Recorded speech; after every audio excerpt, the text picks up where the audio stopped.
A word on one of the players that played the full game midweek and his first.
and Frank back in their quickly before the battery What, they're running out of battery. Liverpool favourites probably doesn't come as too much of a surprise. Obviously the Premier League winners against Crystal Palace, the FA Cup winners.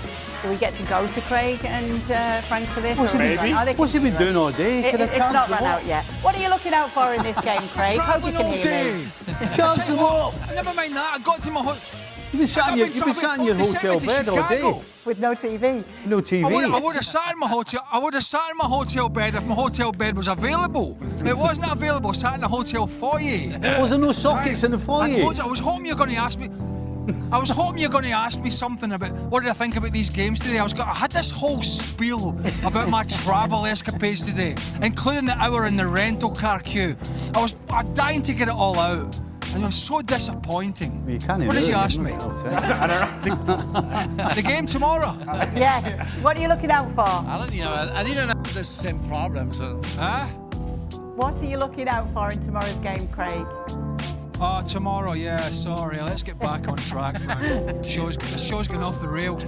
Well, look, Crystal Palace are a great story, but this is all about Liverpool. This is, and I don't mean that disparagingly, because Crystal Palace fans over here, they won the FA Cup. Oliver Glasner's a great manager, but all eyes are on Liverpool. The new players, how are they going to fit in? How's Florian Wirtz going to be? We know he's a great player. What kind of changes are Arne Slot going to make? How's he going to tinker? And can Liverpool pick up the baton from last year and carry it on again? Because if they do that, as good as Arsenal have signed this summer, it is going to be tough to beat them. But if there's a drop-off, and I don't just mean tomorrow because it's a Community Shield, it's the curtain raiser, but when we get to the Premier League, are Liverpool going to be the same force they were in the first 6 months in particular of last year with the new signings? I think it's going to be super exciting, and I'm really looking forward to seeing the changes that Liverpool have made in what seems to have been just a brilliant transfer summer for them. I'm going to be short, but I think Craig is right. It's all about Liverpool. But if Liverpool loses to tomorrow. Oh, don't be negative. No, I won't be negative, especially with Stevie being there in the studio. But if it happens, question will be asked, and fans will be wondering. So that's not a good start. So you have to. And yesterday we talked about the importance of a game like that. You have to win in order to make everything in order. So it would be great for Crystal Palace, but if Liverpool doesn't win, they would be questioned. I'm just getting a message in my ears, guys. What's back in Bristol, it says, hurry up and get to the bar. The battery's running out. No more live TV. We're not done with you yet. Just a minute. Stevie, is Frank right saying that questions will be asked of Liverpool if they're to lose this? No. Questions will be asked if Liverpool don't beat Bournemouth in the first game of the season. That's when the questions will be asked, because it is the Charity Shield. There's no points at stake. Doesn't go towards anything really. So no, if Liverpool don't perform tomorrow, it's the Community Shield. Get it right. I beg your pardon. Aye. The Community Shield. It's not the Charity Shield. It's not 1973. So yeah, that's. Holy smokes! I mean, you had one job to do, Stevie. Community Shield. Oh, you had one job. Put your pods in and get them charged up, and you couldn't do that either. No. So what's your prediction, Stevie? Well, you got to go with Liverpool. Crystal Palace are going to give Liverpool the ball, and if Liverpool are anywhere close to being at it, then that spells trouble for Palace, because they're going to sit and they're going to try and break. But that means they have to be at the best defensively. And in pre-season, as a defender, you're not always at your best. It takes a little bit of time. So yeah, they're gambling by giving this Liverpool team a lot of the ball. LA? I'm just impressed by the courage shown by Craig today. Traveling as much as he has, whatever the delays that he has faced. Nearly assaulted. On live television, poor hotel, no TV, and yet here he is. Still smiling and professional. Yeah. Doing the best job he can with a faulty headgear. I mean, it's amazing. With all I've gone through today, it is crystal clear I'm not getting paid enough. I mean, that's obvious. If any of my bosses are watching, that's it. All right. Give us your predictions then, guys, and then we'll let you go. Everything is perfect. Frank, what are we looking at? Okay. Go. Right. I'm going for Liverpool to flex their muscles and really pick up from last year showcase what they're going to be all about this season, and send a message, you know, albeit it is, you know, the curtain raiser, it's not the Premier League, but send a little message out about what they're going to be again this year. So Liverpool to be strong tomorrow. Yeah, I agree. As I said yesterday, for me it's an important game. It's another silverware, and you explain to the world where you are. You say to the world where you stand, and Liverpool will do that tomorrow. Okay, lovely stuff. Guys, we'll let you head off. Craig, I know you're in your old area. You can take Frank for a few beers in Cricklewood or somewhere. Oof. Excuse me, it's early to bed tonight. There's a big game tomorrow. Of course. We would expect nothing less from either of you. Okay, thanks so much, guys. Good luck tomorrow. We'll speak to you later. Make sure to join us tomorrow to look back on the Community Shield and how it all plays out between Crystal Palace and Liverpool.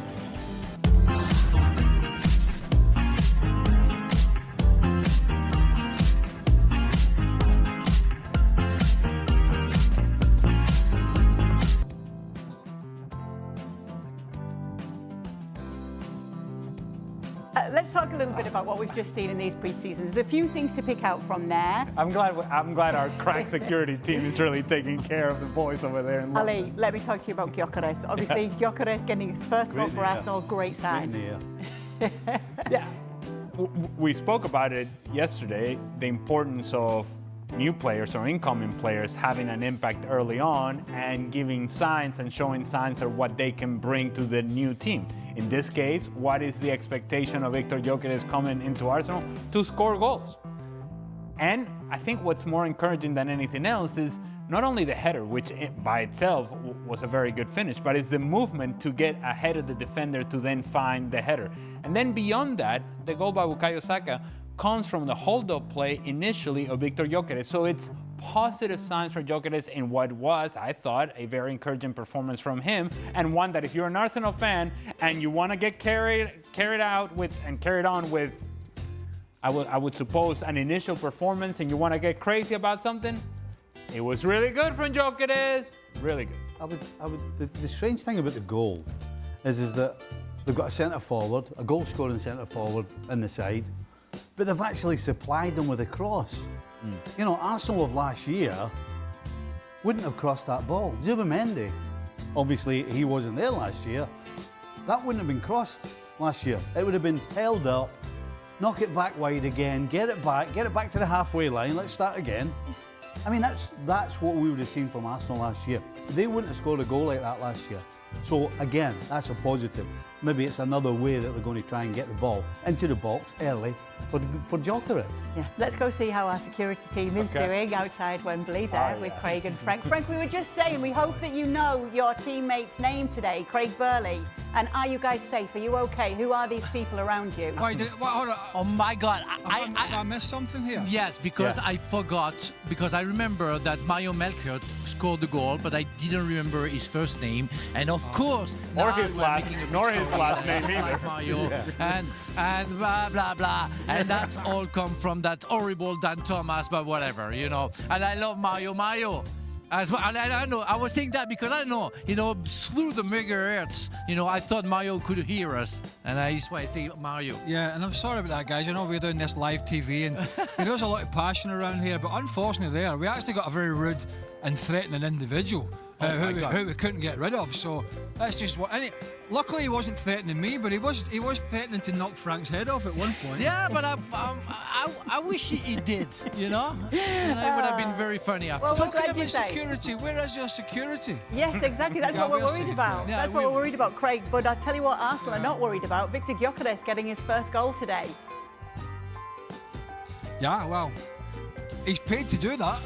So I would like to think, you know, and it's a friendly, and, you know, they're expecting a lot of him. They've signed well. We're obviously here to do the Community Shield. We're going to talk about it. Liverpool have signed well, really well. So have Arsenal.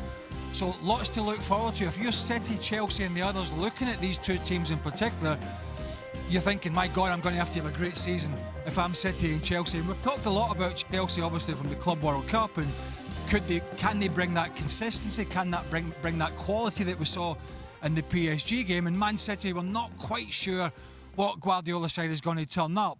But I think we're pretty clear 99% clear what we're going to get from Arsenal and Liverpool, because they're not going to go away. They're two sides that have been built over a number of years, and they have signed brilliantly in the summer. And of course, as you mentioned, Gyökeres, he scored goals in England at Coventry in the Championship. He scored lots of goals in Portugal at Sporting. And Arsenal have paid big money because they want somebody to put the ball in the back of the net. So, yeah, a confident start, but it's all about doing it in the league. Yeah, absolutely. But we will still ask you about another friendly where we got to see another new signing in Tijani Reinders scoring for Manchester City as well. Like, obviously, as we're saying, Craig, always great to see these new players bedding in and getting a few goals under their belts. Well, it is, but I mean, I haven't seen any because the hotel I'm in, I'm lucky to get a TV. So, and I think I haven't even switched it on yet. No TV. And I think it's probably only got a bit. Frank's got a very I have two TVs. Frank's got a 90-inch plasma TV, and I've got one that I reckon's got about 4 channels. But yeah, and I mean, again, he's another quality player. City for me, you know, particularly with Rodri, you know, and again, should we discuss the Club World Cup? I don't think we should because we're over that. But he picked up another injury, so he's out to, what they're saying, September sometime after missing the bulky last year. Goes without saying, he's a huge player for them because they haven't really addressed the defensive issues. You know, they've signed Nouri at left back, but they haven't really addressed, Frank, the defensive issues that really knocked him off a cliff last year when they lost, I think it was 8 straight games. I totally agree with you, and I said that 2 days ago in the show where you asked me my predictions, and I said, you know, that I'm going to put Manchester City fourth in a prediction, and Chelsea finishing before them, because I saw improvement everywhere at Chelsea, where in Manchester City, yes, offensively you can see and names are coming and good players are coming, but in the middle of the park and at the back it's still the same. So I don't see any improvements, and I'm very worried about their season because that was the main problem that they had and the main concern that Pep Guardiola had. So with Rodri getting injured again, that's going to be a problem, and how he's going to resolve that as quick as possible, we're going to see that. I don't know if he's going to do it. Guys, you guys might know better than me because you've seen probably the friendlies. I've not seen these friendlies today. But is he still got, I mean, Nouri at left back, good footballer, not a great defender. If you've watched him at Wolves, he wanders around all over the place at times, and that leaves big spaces, and that's one of the things that was killing City last year. But does Pep Guardiola think that he can go a season with Matheus Nunes again at right back? Because he had the evidence from last year that didn't work. So your centre-halves can be as strong as they want, you can be as strong as you want in front of the back four, but if your full-back positions are weak, and that's one of the positions that when he first came in, that he addressed. He went out and he got Kyle Walker. He went out and bought a left-back. I think it was Mendy at the time. So he addressed those positions. Those positions at the moment, for me, are very, very weak, and I just don't see a full season for City being successful with Matheus Nunes again playing at right back. Worried about that for City on their 100%. concerns? Yeah, that is the biggest problem that they have and are going to have when the season kicks off again. Exactly where the problem was before the end of last year.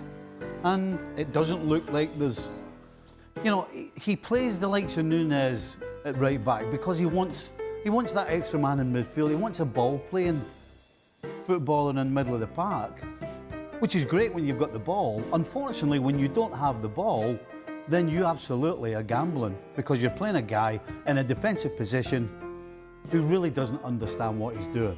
And so when you start losing goals consistently and you keep doing the same thing, then guess what? The outcome is going to be the same. And so that's why I don't see any change when the Premier League starts again next week. We're talking about last Premier League season, and how disappointing that was for Manchester City. Well, they had some time ahead of the Club World Cup to sort of generate some momentum going into this season. And then they get eliminated by Al-Hilal by the very same issues that they faced all of last season. Exposed and counter-attack opportunities, losing the ball in bad areas, no speed in transition defensively, making mistakes defensively, completely stretched and open to counter-attacks. And that hasn't been addressed. It hasn't been addressed by the signings of the players that have come into Manchester City, and apparently hasn't been addressed by Pep Guardiola in the manner in which he approaches the game. And so it's hard to make an argument for Manchester City defensively. The only way that they're able to compete with who we think are the favorites, Liverpool and Arsenal, is by them being exponentially better with the ball than what they were last year. Too many turnovers, too many unnecessary turnovers. If they improve dramatically in their quality of their possession and what they do with that possession, they have a chance. Otherwise, too many turnovers, counterattacks going the other way, too many goals given up. Yeah, meanwhile, Craig, as for Newcastle, the pre-season is definitely not going their way. They've got no wins in their last 6, and then we have still that situation with Alexander Isak. This is looking to be a bit problematic for them now. Yeah, it's a manager's worst nightmare, isn't it? You know, you've got a pretty good season last year. You're back in the Champions League. You've built a pretty decent squad of players. We have this superstar that has been, you know, vaunted by Liverpool and probably one or two others, and he has made it clear he wants to go. And you know, Eddie Howe could be going into the season. Well, he's probably going to be going into the season now without Isak, whether he's still at Newcastle or not. He's not been training with the team, and it is a very, very tough scenario. That everybody will tell you that most managers want all this done and dusted, good or bad. Good or bad, whether it was Liverpool or stays. I just want it sorted, you know, by June, July, so that we can prepare everything, so we've got time for our recruitment department to go out and look at players and try and buy players. We know what our budget is. And this, Frank, for Newcastle, you know, and for Eddie Howe, because it looks like it's a situation that's not going to be able to resolve itself in a very good way, even if he stays. Because it seems there's going to be some animosity between dressing room, manager, and certainly the player has made it clear that he doesn't want to stay. I mean, could you see a scenario where if the Liverpool move doesn't come off, that he just picks it up and goes again like he was last year? We cannot blame the board, the PIF, because they've been cleared all the way along to the discussion where they always say that he's not for sale and we want to keep him. But there is one truth: you cannot keep a player who doesn't want to stay, and therefore they should have asked him before, do you want to stay or do you want to leave? You want to leave? Okay, well, you're going to leave, but please, you have to understand that we have to get the money that we want. But the discussion couldn't have been, you are going to stay, how we can do it for you to stay. It's impossible to resolve that problem.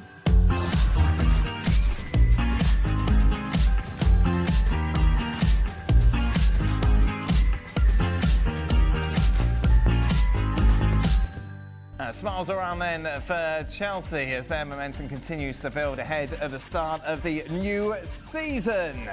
Now, ESPN FC is presented by Xfinity. The Wi-Fi is booming. Frank, obviously, Chelsea once again stepping the right direction. Yes, definitely. I was very impressed with the forward players and all the players who came on, because there were many substitutions. We have to say that Bayer Leverkusen weren't impressive, that's for sure, and I'm very worried for that beautiful team from last season and the season before. But Chelsea, did very well. The pace that they have when they get the ball in transition, it's pretty amazing and threatening for the future game that they're going to play against the others, because, I mean, they go fast, they're very effective, and if Estevao, Neto, Palmer, and some others, of course, João Pedro, are fit, they're going to create trouble. So that's for sure for any defense. After, they weren't too much experienced, I would say, at the back. So let's see how it works. But offensively, you know, I'm very positive and very looking forward to seeing how it works during the Premier League. Yeah, you say you're looking forward to the start of the season. For Estevao, it's going to be fascinating to see how he adapts. Well, it's really interesting to see the role of Estevao and how it changed from the first to the second half. In the first half, dynamic down that right-hand side, and every time that he was going after the defenders, whenever he was going outside or inside, you felt like something was about to happen. And you have to remind yourself that he's 18 years old, that we thought, well, maybe is he ready, is he not ready?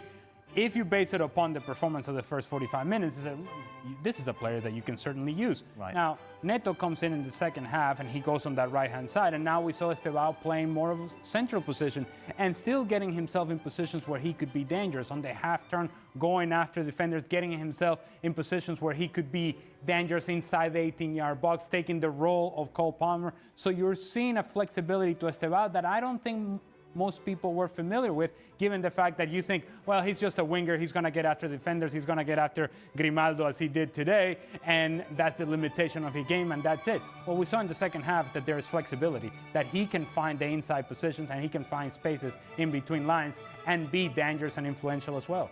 Chelsea, of course, need attackers desperately, Stevie. Garnacho, the latest one they've been linked to. I don't understand it. I mean, we've just heard Frank and Ali talking about all of these forward players, and you're thinking, how are they all going to fit in with each other? How's Garnacho going to fit in? Yeah. And I wouldn't take Garnacho ahead of any of them. And they're going to pay apparently over 50 million for him. No, surely not. Well, that's what I read. So Your sources? I don't understand. I don't get it. Frank, do you understand? No, of course not. And on top of it, I saw Gittens coming on, for the last 50 minutes. He really impressed me. Every time he got the ball, he made a difference. First touch, first ball that he had, he gave a good ball. I think, I don't remember who he was, but I think it was Estevao. I think we saw the highlights. He was very impressive. So Garnacho will play in the same position on the left side. I never saw Garnacho doing that, even when he was at the top of the top. So he's a great player, but as Stevie explained, you're going to pay like between 50 and 60 million for a guy where you already have the players that you need. I don't see anybody else adding something like Garnacho, adding something better that they already have. And to have it too crowded can create also problems. The dressing room is going to be young. The atmosphere can change. One player can destroy anything. I don't say it's because of Garnacho. Any player, because he doesn't play, it's going to be moody and it's going to create problems into the dressing room. I think we can agree that Manchester United need attacking players, need talented players in the final third. And Garnacho was one of those guys for them. They are making the choice in saying, he may have been dangerous for us, but we don't want him around. Now, when a team that needs talented attacking players is saying to one of their talented attacking players, you can go and train somewhere else and don't be here, don't come to the training facility, we don't want you, it reflects very poorly on that individual. So if I'm Chelsea and I'm building a team in the manner in which they are, with a bunch of young players, you just won the Club World Cup, there's momentum with this club, there is no need for you to go and chase down a player for a position that you already have covered 2 and 3 times over. There's no need for Chelsea to go after Alejandro Garnacho in any way, shape or form. Meanwhile, Frank, of course, bad news for Chelsea. Levi Colwill out, it seems, for a big part at the start of the new season. How does this affect Chelsea defensively? It does, because he was, I would say, the most experienced players comparing to the others. And he had a great season last season and he was leading the defense. But I want to believe that players like Trevor Chalobah and Tosin Adarabioyo can do the job, helped by the others who can come on. But yeah, it's a big blow because Colwill has proven that he's a real talented player and he can have a bright future. But it is what it is, and you have to work with that. But Chalobah has been called back from Crystal Palace last season and did very well until the rest of the season. With him and Tosin can do the job. So I'm worried, but it's going to be okay, I think. Of course, not long to go now until the Premier League season kicks off. As is tradition, we'll get everyone's predictions, as we have done over the last few days. It's the turn of Frank Leboeuf to tell us where he thinks Chelsea are going to finish. Third in the table, Frank, behind Liverpool and Arsenal. Yeah, so I mean, Liverpool, as I think everybody, are the contender for this season. Chased by Arsenal, and after, you know what? I'm not convinced about the signing of Manchester City. I didn't see anything special coming out from the games that I saw them playing during this summer. So I saw Chelsea doing great. So I saw an improvement from Chelsea, not from Manchester City. That's why I put Chelsea in front of Manchester City. But yeah, it's an open. It's going to be an open race between the two. But between the 3 and the 4, I have doubts. But after, I'm pretty comfortable. Where's Manchester United? Nowhere. What do you want to expect from Manchester United? I mean, it's a big mess. I don't see any coach making any differences because of what you have created some years ago, and it's a real nightmare. You have to get rid of half of the squad in order to rebuild something and become the Manchester United we have known again. But it's going to take a while. And why do you want to expect anything from a team who, for me, doesn't see any improvements with new signings or whatever it can be? The mentality, the spirit, the way of playing. Amorim didn't create anything different, so I don't know why I would have put Manchester United suddenly 5th or 6th. It can happen, but I'm sorry. We are talking about prediction. Why should I think that it's possible?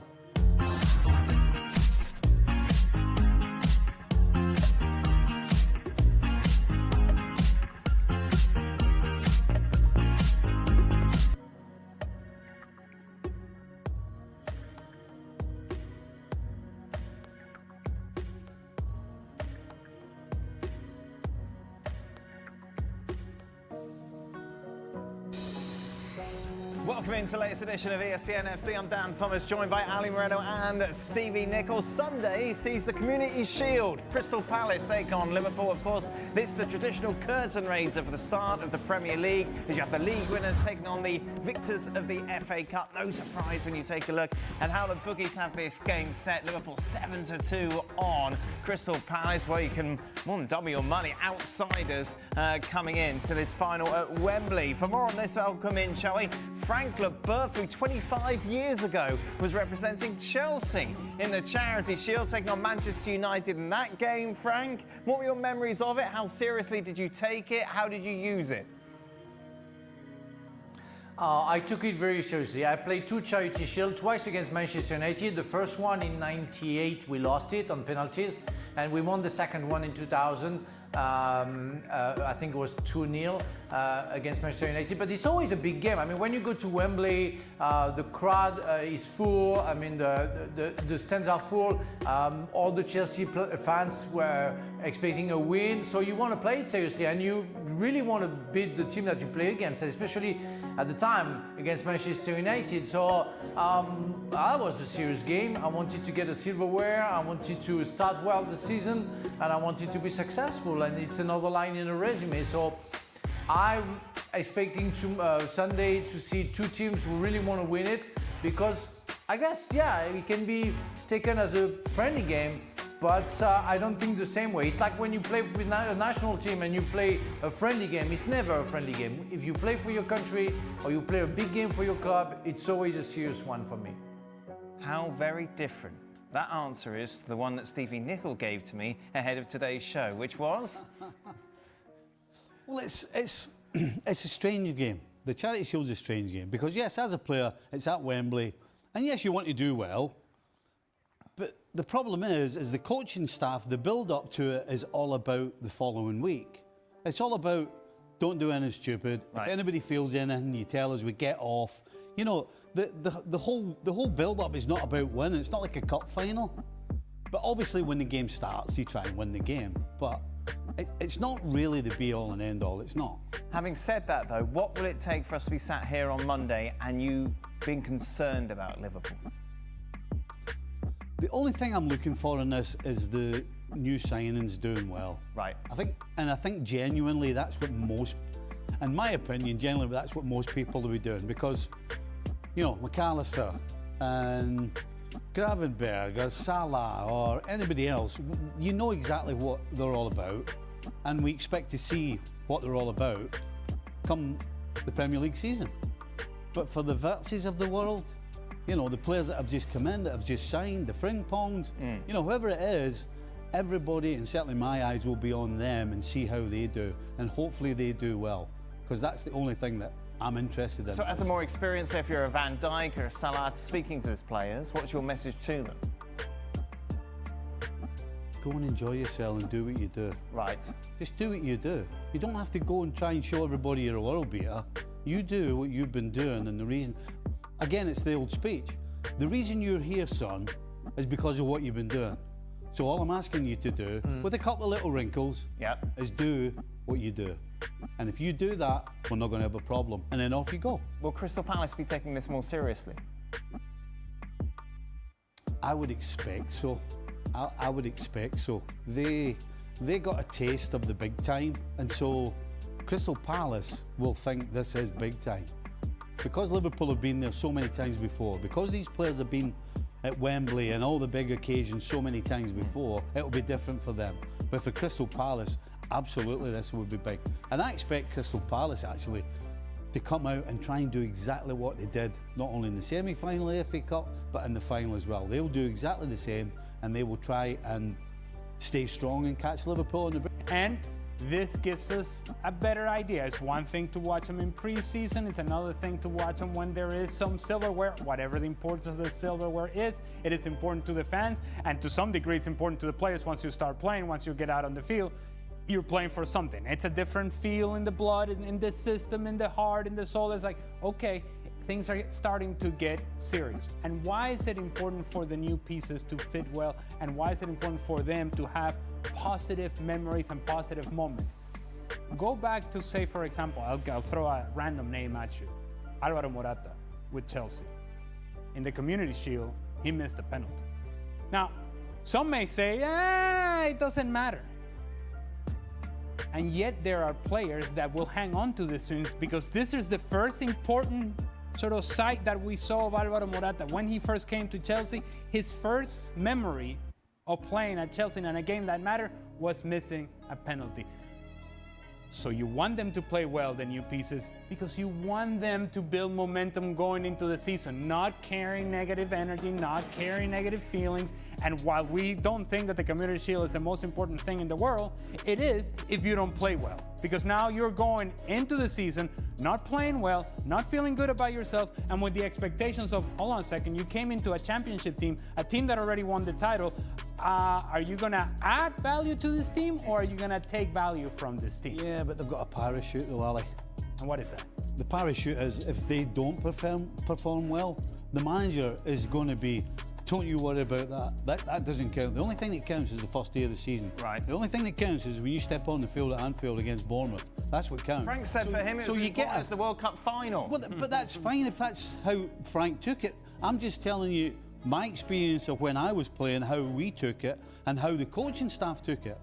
Because it was a regular event for us. We were going there almost every year. Right, So it's a completely different scenario. But Verts and other players will get a parachute on this game. If they don't turn up, they will get a parachute.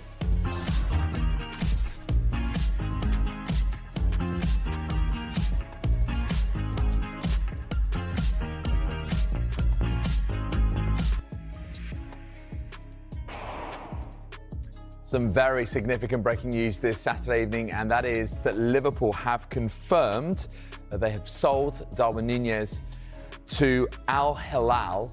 This is subject to international clearance. It is a permanent transfer, and so his 3-year spell with Liverpool comes to an end. He has made 143 appearances for Liverpool, scored 40 goals, collecting, of course, Premier League and Carabao Cup winners' medals along the way. So he arrived, you might remember, from Benfica. That was in the summer of 2022, and he helped Jurgen Klopp lift the FA Community Shield and actually scored on his competitive debut as Liverpool beat Manchester City. 15 goals from 42 appearances in all competitions in that first season. And more and more stats and anecdotes really from Liverpool as far as his main achievements at Anfield are concerned.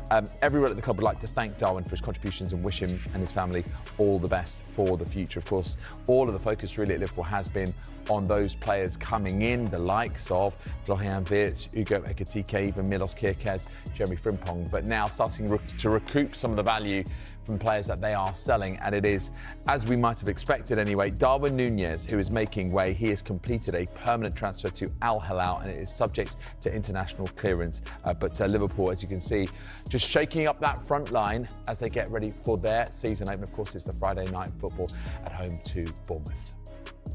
I think everything's at play because I think I've said many times, he is contracted to us, he's our player.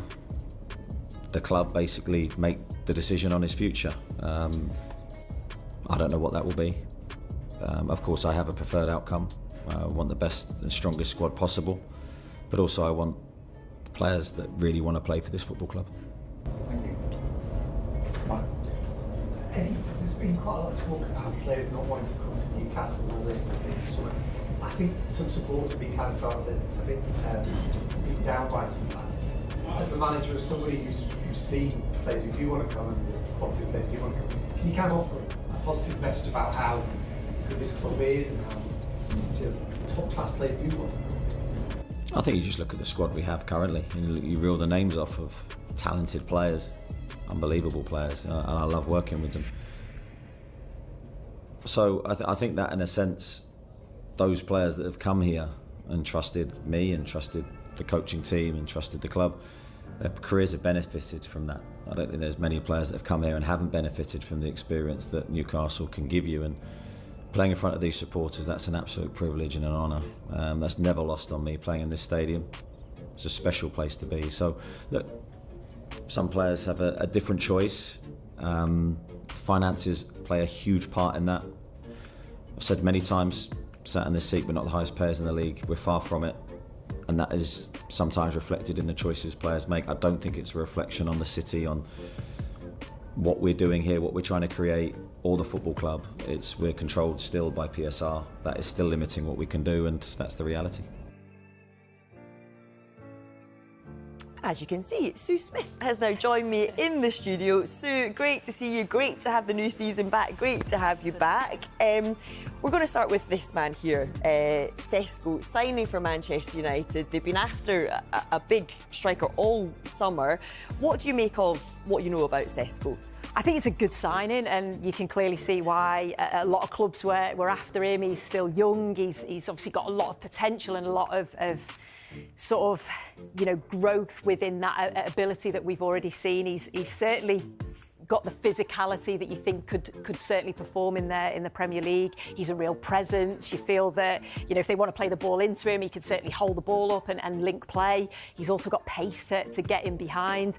We know that he's a goal scorer, but again, I think he can even get better with that. So you just feel with Manchester United's business, with those attacking players that they've already brought in with Premier League experience and quality, you're then adding a young player with a lot of potential to that. And it must be really exciting for Manchester United fans, because after such a poor season last year, a season where we know that they needed to add more goals and more creativity, you look at that front line now and you think, wow, this could be really exciting for Manchester United. Yeah, and I mean, obviously bringing in the likes of Mbeumo, we've seen them, they were introduced to the Old Trafford crowds at the start of the game. Do you think United fans, as you said, should be excited about what's ahead for this new season? I think so, and Ruben Amorim obviously came in mid-season. He didn't want to do that. He wanted a pre-season with his team. I think to change a style and a philosophy mid-season was always going to be difficult, and he's now had that pre-season. He's now got the players in there that he obviously wants to get in. I think there's going to be certainly outgoings from a Manchester United perspective, but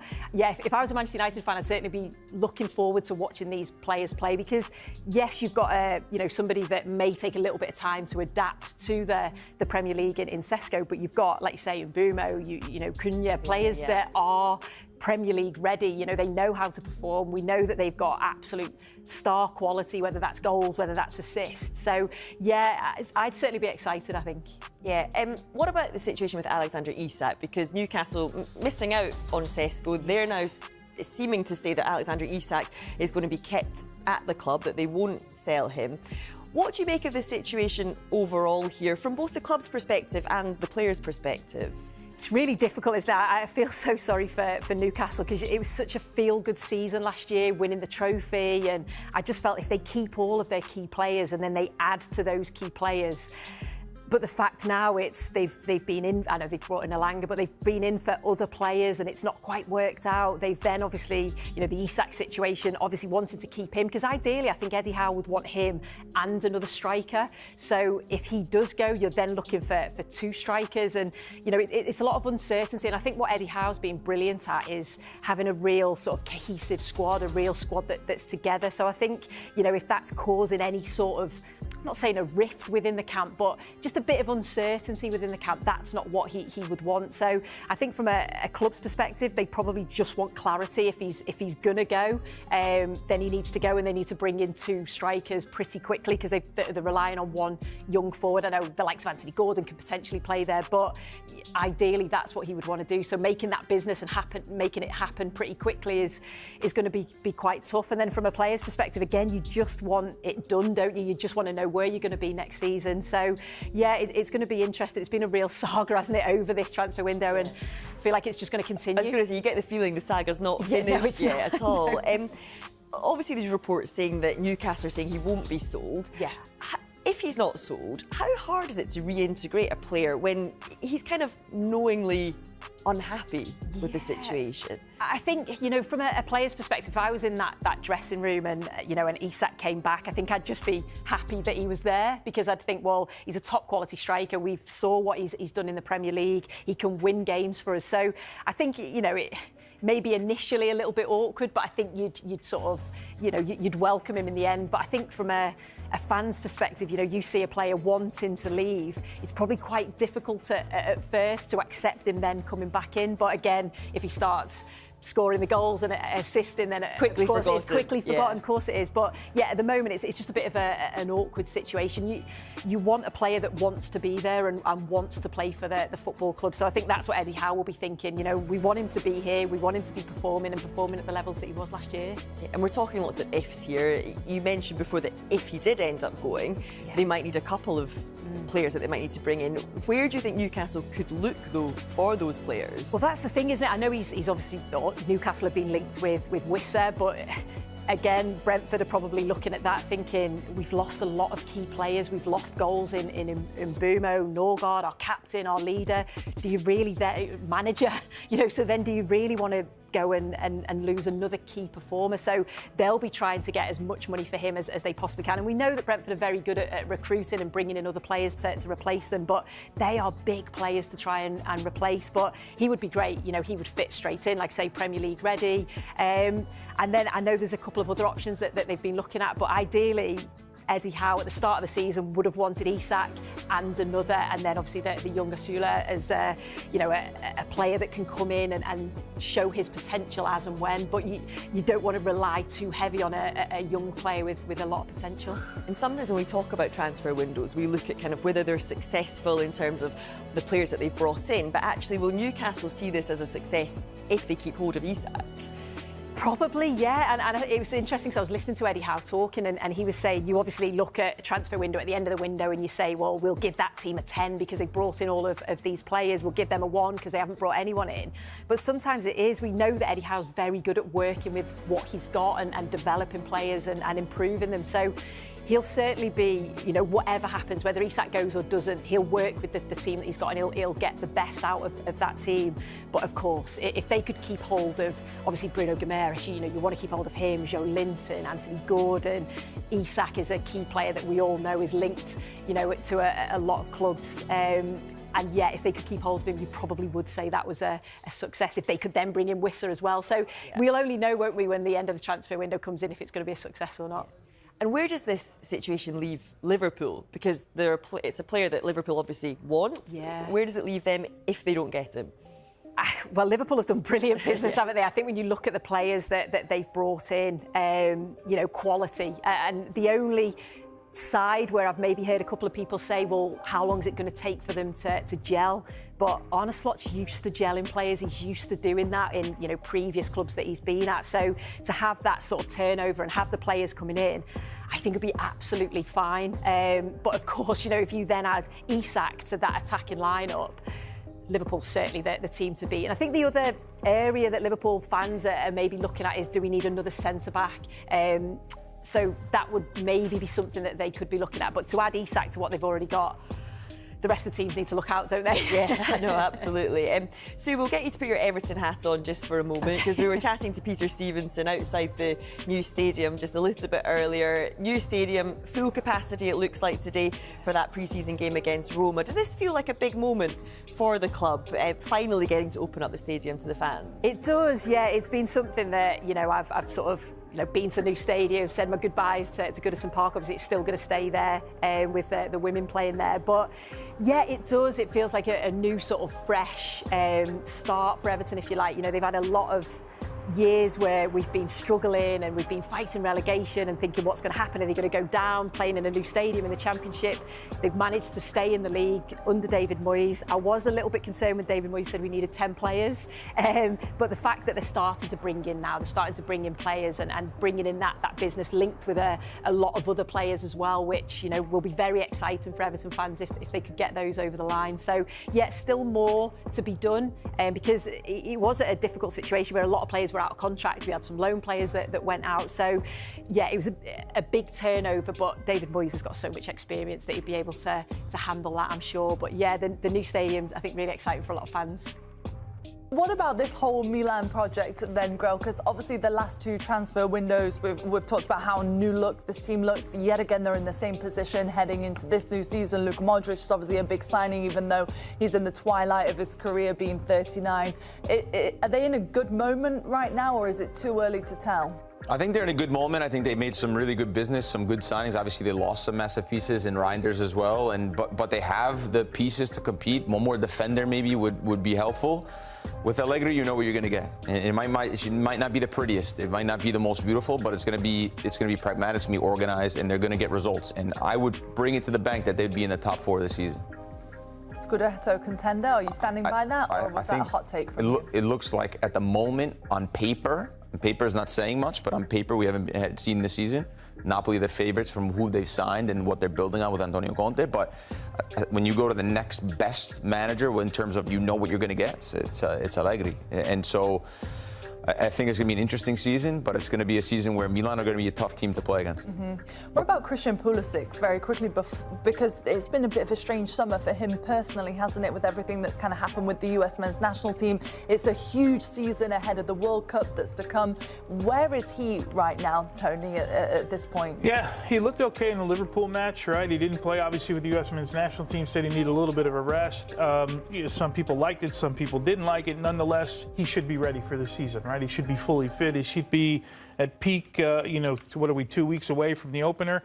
Yeah. So I'm really looking forward to what it looks like under Allegri, because if they are going to go on a counter, as I said, I think he can be a pretty important piece to the puzzle. And of course, he had a great season last year. He's grown into being a full-time starter with this team. He's in a great position. Obviously worried about what happens in Milan, but getting ready for a World Cup as well.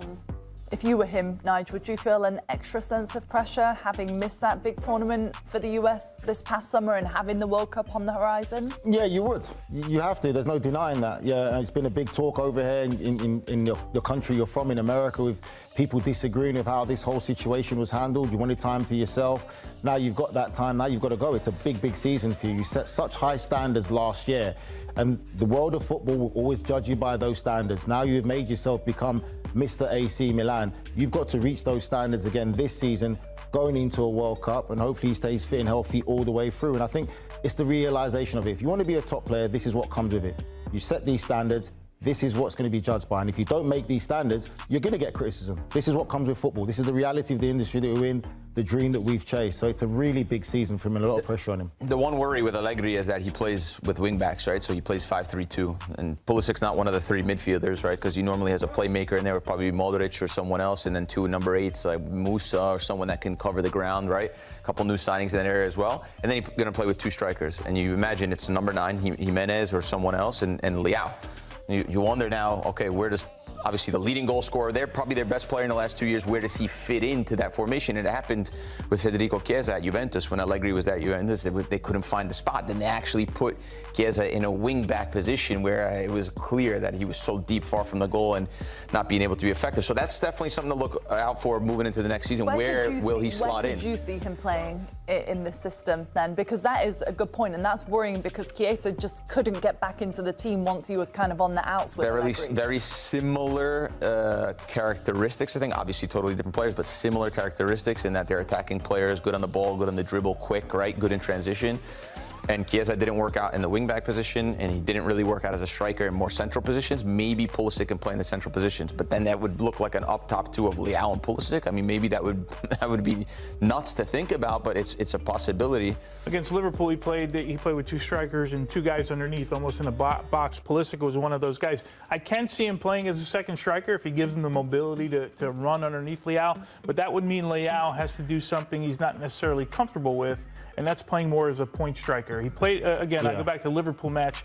He played as a striker, but he was leaned towards the left-hand side because we know that's where he feels comfortable. That's his favourite side, right? Yeah. So but I just can't see a world where Allegri doesn't fit with this roster. The Juve roster you were talking about was a little bit deeper than this Milan roster is. So with this Milan roster, I can't see a world where he doesn't play him, at least right now, with the players they have. No, he's got to play him for sure. He's going to fit him in somewhere. I just don't think maybe it's where he was the best the last 2 seasons. I suppose one thing as well for Allegri, you talked about it earlier, getting Leao on your side is massive because we saw that Fonseca couldn't do that, Conceição couldn't do it. How do you see the relationship going with Leao and Allegri? Because it feels like it's a massive season for Leao as well after he hasn't kind of reached his potential over the last few seasons by some people's measurements. It's a massive season for Leao, but it's also, this is why the top managers get paid that. This is why they're respected. They know what they have to do. It's just common sense factor.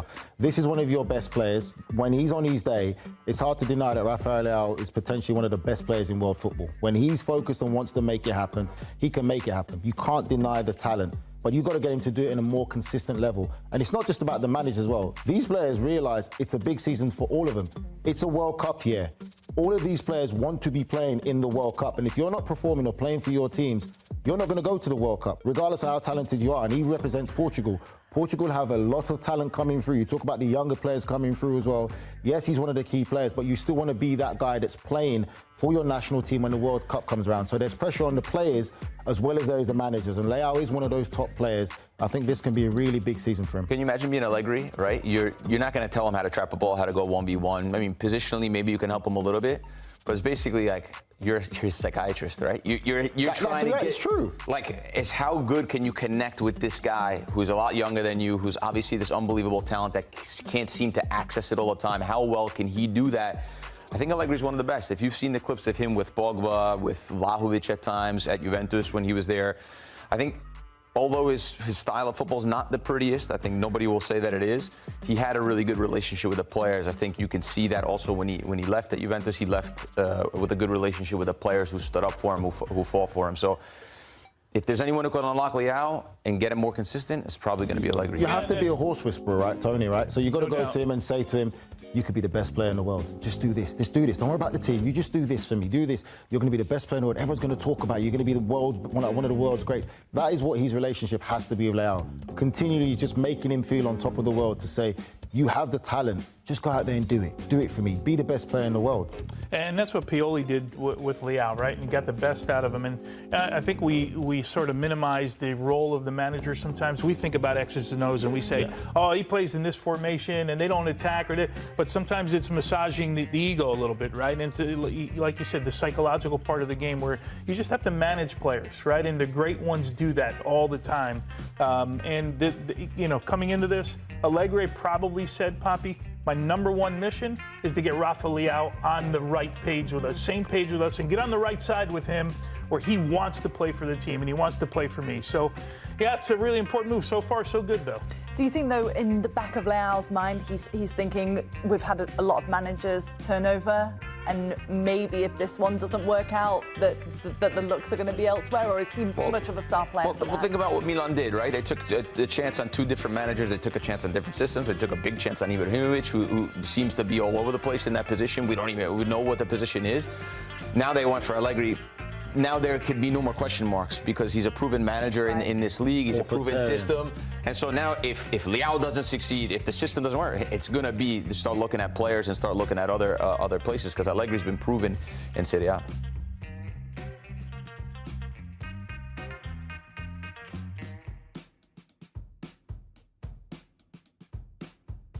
Lot to look forward to with the new season, so we thought we would task Unite with picking the predictions, ranking the standings from 1 through 20. Let's have a look, shall we, and start with the 3 that you've got in the relegation zone. Who are you going for? Well, it's a very unfair task, I must say, Poppy, because a lot can change from now till the transfer window closes. But from what I've seen so far, I've done and taken that tough task to hand. I've gone with Burnley, Sunderland and Brentford to probably be relegated from the Premier League this season. I think Burnley, it's a tough task, really and truly. The problem with the Premier League is, yes, you have to be defensively solid, but you also have to have a counter-punch. You have to score goals and really going out there and be adventurous. They've lost Josh Brownhill, who was their star player in the Championship. I think 18 goals he scored then. They haven't got him no longer in the team. And they haven't really made a lot of recruitments when it comes to attacking sense and goal scoring ability. So I'm a bit worried for them about getting goals. It's good to be defensively solid, yes, but you still need to score goals and win going games at home. So I think it's going to be a tough task for them. Sunderland, for me, are a team that's in there, but I do believe the fans could make a difference for them. Sunderland at the Stadium of Light, yes, Joe Bellingham's gone to Dortmund, but they brought in the experience of Granit Xhaka coming in there, and they've got some real good young players. You talk about Mayenda and Isidore up top. If they play the same way that they did towards the back end of the season in the Championship to get promoted, in their 4-4-2, and give those 2 young men the ability to get forward and cause problems and play without no fear, with that youth and enthusiasm, and get a lot of results at home, that could be an advantage where the Sunderland fans can play their part in their team staying up.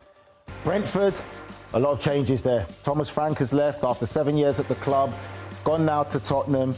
Keith Andrews was the set-piece coach, who's now become the manager. And you talk about 3 key players. 46 goals is a combination between all 3 players in Mbeumo, Wissa and Norgard, who've gone to Arsenal, Manchester United, maybe Wissa, I think, to Newcastle potentially. That is a problem for me for Brentford. Goal scoring and replacing those amount of goals in a Premier League side is not something that's done overnight. Keith Andrews, first managerial stint as well. It's a big task for him, really, to do that. So you've got 2 of the promoted, 3 going back down again, apart from Leeds United. Let's see where you've got them. This is a look at the bottom half of the table, who are in it in 16th place, and your beloved West Ham are also in there, 13. Yeah, so let's start with Leeds. I think Leeds, we talk about Ellen Road and the football club and how historic it is, and Leeds generally should be a Premier League club year in, year out. I would say it's more so to the fan power that I think Leeds will get this done by. The fans are tired of being a yo-yo club going up and down. They know what's at stake. If they can turn Ellen Road to a fortress, it is a very intimidating place to go to. They've got to get behind the team, made a couple of good signings, and I think that Leeds will be able to do it. On average, they say you need, in the past 5 years, you need 9 wins and try and get to 37 points. You need at least 20 points at home. Leeds, for me, are one of those teams who can get those wins at home. And that's why I said Sunderland could be one team that gets out, because again, the Stadium of Light, the fans are fantastic. But I think Leeds will be the one that survive. Fulham haven't really done too much in the transfer market at the moment, nor has Crystal Palace, and unfortunately Crystal Palace will also have Europe to deal with this year. West Ham, for me, I think Graham Potter is still a work in progress. West Ham fans who are honest with themselves would say, just staying in the Premier League again this year is what we want to do. If we can get far in the League Cup, FA Cup, one of the domestic cups, it'll be a great season. But they're still in that rebuilding process of trying to get more players in. Midfield area is a key player that they really need to recruit at West Ham, and also a striker, a target man. But we know, I think Callum Wilson's also just gone to West Ham now most recently. but it's still a rebuilding process for You've them. got Everton as well, 12th place. Let's have a look at the middle of the table on the top half side of things. You've got Nottingham Forest, just below Tottenham Hotspur, Manchester United and Bournemouth. Wow, Manchester United, 9th place. Yes, Manchester United, 9th place. Some people might disagree with that. It's still work in progress. Ruben Amorim still rebuilding this Manchester United side in the identity that he wants to. Yes, we talk about some of the players that they've just recently got in there. Sesko now has signed. Cunha and Mbeumo is there also. So it's a great attacking front line. But my problem with Manchester United still is that back line. I still worry for that back three. I still feel that they're going to concede a few goals. I don't feel that they've got it down to an art of how Ruben Amorim wants to play. Defensively, they're still questionable. They're going to probably score more goals attacking-wise this season, but I still seen it being a tough season with the other teams that they're going to have to face, and other teams been able to get a result off them. Tottenham Hotspurs still need to get some more bodies in the box. A big loss for them now is Maddison going down with a really terrible injury. So now what do they do in the market? You've got to talk about navigating Premier League competitiveness with also playing in the Champions League. I feel that Thomas Frank is the right manager, who's given a great opportunity, and as time goes on that they'll get that right. And no Heung-Min Son as well. They start life without him. Let's go through then sixth through first place, starting with number 6. Who have you got? Do you remember? Da, da, da. Newcastle United. Hasn't been a fantastic transfer window for them up till now. Yes, there's rumours of obviously losing Alexander Isak. Big part of their success last year, fantastic striker, but they have been linked with some other strikers to maybe come into that team, but the squad there for me is good. Fantastic team, fantastically coached by Eddie Howe. I expect them to still be very competitive, and it's more credit to Eddie Howe, the manager, in how he's really structured his team to go through the rest of the season. So I think the Newcastle will be that team who keeps that same consistency level, and also the new format of the Champions League will no longer put them in the group of death. Now it's a bigger group where they can play more teams, and I think it will work more in the favour of Newcastle this season. Okay, coming in at number 5 is... You're going to be surprised. So are you. Aston Villa. I've gone for Aston Villa. Unai Emery, not a tremendous amount of changes there. Still managed to keep on to Ollie Watkins for now. I think he's going to be an integral part for Aston Villa again this season. Knows the Premier League, a proven Premier League goal scorer. Big part for Aston Villa this season. Morgan Rogers is still there. He's been linked to a few different teams. But Unai Emery and how he's built the team and what he does, you've got to give him credit. He is a top manager, and I expect him to be competitive again in the Europa League this year, while also competing in the Premier League. And a competition that I would say Aston Villa will probably win the Europa League this year. Wow. I'll put it out there. Statement. Okay, number 4 is... Chelsea. The Blues. The big spenders, the big money, Chelsea, yes. People would say with all the money that they spent and the players that they bought in, Chelsea should be competing for a Premier League title. I would say Chelsea will make the Premier League title very competitive. They're the team that can throw a spanner in the works and get some results. Are they there now to be saying that they're competing alongside Liverpool, Arsenal, Manchester City? No, but they're very close. They've taken steps in the right direction. I think that Chelsea will be a very interesting team this year. Again, now the big question is, you talk about this young side and this project. It's competing in the Premier League and also competing in the Champions League. So that's going to be the interesting dynamic to see how this Chelsea side does, this young Chelsea side. But they're taking steps in the right direction, but still not quite there yet to be competing. And they've done well in tournament formats, haven't they? Winning the Conference League, winning the Club World Cup this past summer in America as well. OK, so you've got Liverpool, Manchester City and Arsenal. Which one of those comes in at number 3?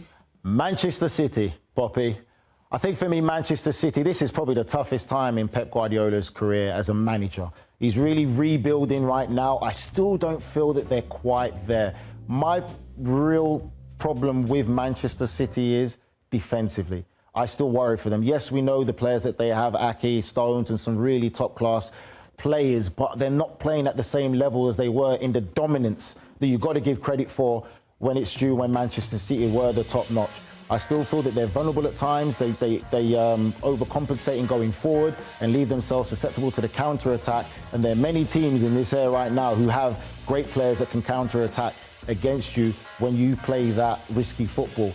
So I still feel worried for Manchester City that they will concede goals and concede games. And they're not quite there for me when it comes to competing for the top two. Okay, so that leaves Liverpool and Arsenal, and here is the order that you've got both of those in, and you've got the Premier League winners yet again to be Liverpool this season. Yes, it's quite interesting. Arsenal, we've criticised Mikel Arteta all last season about getting a striker, and finally now they have that striker. So this year for me, there is no excuse. When you look at Arsenal's squad, they've got strength in depth, they've got enough there to really compete for that Premier League right now. They have to push Liverpool to the end, or they have to win something.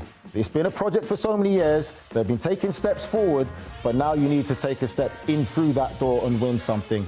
Liverpool, for me, are the one that is quite interesting. People are saying that they're the favourites, and I believe that they are the favourites, and it's not just because of the signings. I look at the signings as a statement, because whenever we discuss and talk about football teams and clubs in the world, we say Manchester United, Real Madrid, biggest clubs in world football. Liverpool and Liverpool fans believe that they should be held in that conversation. Manchester United and Liverpool have won 20 domestic top flights in England, two of the most decorated clubs in the world, but people never mention Liverpool as one of the biggest clubs in world football. To their fans, they believe that they are. And I think when you look at the buys and the players, Florian Wirtz and maybe a link to Isak and the money that they're spending, they're making a statement to say, we are one of the biggest clubs in world football. We want to attract the best players in the world, just like once upon a time, Manchester United used to. Now this is Liverpool's era now. So I think there's an expectancy not just to win the Premier League, but also to win the Champions League. Wow. So with the signings that they've made, there is a statement that Liverpool are going to go for the Premier League and also this Champions League, to be mentioned in the same breath and continuously remembered as we are one of the biggest clubs in the world alongside Manchester United and the likes of Real Madrid. Big expectations. Let's hear from Buckets and what he thinks about all of this.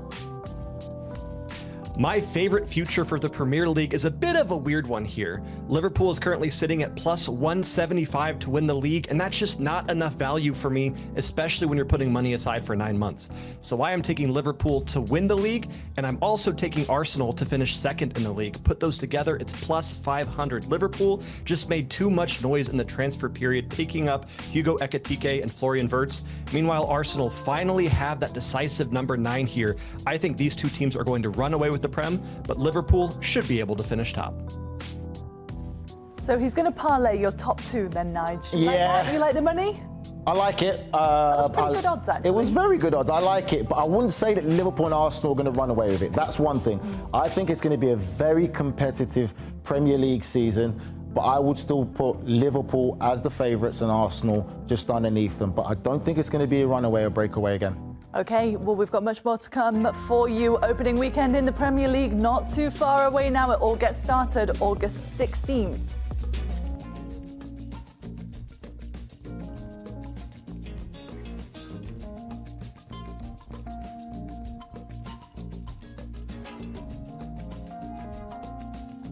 Where we got to see another new signing in Tijani Reinders scoring for Manchester City as well. Like, obviously, as we're saying, Craig, always great to see these new players bedding in and getting a few goals under their belts. Well, it is, but I mean, I haven't seen any because the hotel I'm in, I'm lucky to get a TV. So, and I think I haven't even switched it on yet. No TV. And I think it's probably only got a bit. Frank's got a very I have two TVs. Frank's got a 90-inch plasma TV, and I've got one that I reckon's got about 4 channels. But yeah, I mean, again, he's another quality player. City for me, you know, particularly with Rodri, you know, and again, should we discuss the Club World Cup? I don't think we should because we're over that. But he picked up another injury, so he's out with the saying September sometime after missing the bulky last year. Goes without saying, he's a huge player for them because they haven't really addressed the defensive issues. You know, they've signed up Nouri at left back, but they haven't really addressed, Frank, the defensive issues that really knocked them off a cliff last year when they lost, I think it was 8 straight games. I totally agree with you, and I said that 2 days ago in the show where you asked me my predictions, and I said, you know, that I'm going to put Manchester City fourth in a prediction, and Chelsea finishing before them, because I saw improvement everywhere at Chelsea, where in Manchester City, yes, offensively you can see and names are coming and good players are coming, but in the middle of the park and at the back is still the same. So I don't see any improvements, and I'm very worried about their season because that was the main problem that they had and the main concern that Pep Guardiola had. So with Rodri getting injured again, that's going to be a problem, and how he's going to resolve that as quick as possible, we're going to see that. I don't know if he's going to do it. Guys, you guys might know better than me because you've seen probably the friendlies. I've not seen these friendlies today. But is he still got, I mean, now at left back, good footballer, not a great defender. If you've watched him at Wolves, he wanders around all over the place at times, and that leaves big spaces, and that's one of the things that was killing City last year. But does Pep Guardiola think that he can go a season with Matheus Nunes again at right back? Because he had the evidence from last year that didn't work. So your centre-halves can be as strong as they want. You could be as strong as you want in front of the back four. But if your full-back positions are weak, and that's one of the positions that when he first came in, that he addressed. He went out and he got Kyle Walker. He went out and bought a left-back. I think it was Mendy at the time. So he addressed those positions. Those positions at the moment, for me, are very, very weak. And I just don't see a full season for City being successful with Matheus Nunes again playing at right back. Worried about that for City on their 100%. concerns? Yeah, that is the biggest problem that they have and are going to have when the season kicks off again. Exactly where the problem was before the end of last year. And it doesn't look like there's... You know, he plays the likes of Nunez at right back because he wants that extra man in midfield. He wants a ball-playing footballer in the middle of the park, which is great when you've got the ball. Unfortunately, when you don't have the ball, then you absolutely are gambling because you're playing a guy in a defensive position who really doesn't understand what he's doing. And so when you start losing goals consistently and you keep doing the same thing, then guess what? The outcome is going to be the same. And so that's why I don't see any change when the Premier League starts again next week. We're talking about last Premier League season and how disappointing that was for Manchester City. Well, they had some time ahead of the Club World Cup to sort of generate some momentum going into this season. And then they get eliminated by Al-Hilal by the very same issues that they faced all of last season. Exposing counter-attack opportunities, losing the ball in bad areas, no speed in transition defensively, making mistakes defensively, completely stretched and open to counter-attacks. And that hasn't been addressed. It hasn't been addressed by the signings of the players that have come into Manchester City, and apparently hasn't been addressed by Pep Guardiola in the manner in which he approaches the game. And so it's hard to make an argument for Manchester City defensively. The only way that they're able to compete with who we think are the favorites, Liverpool and Arsenal, is by them being exponentially better with the ball than what they were last year. Too many turnovers, too many unnecessary turnovers. If they improve dramatically in their quality of their possession and what they do with that possession, they have a chance. Otherwise, too many turnovers, counterattacks going the other way, too many goals given over.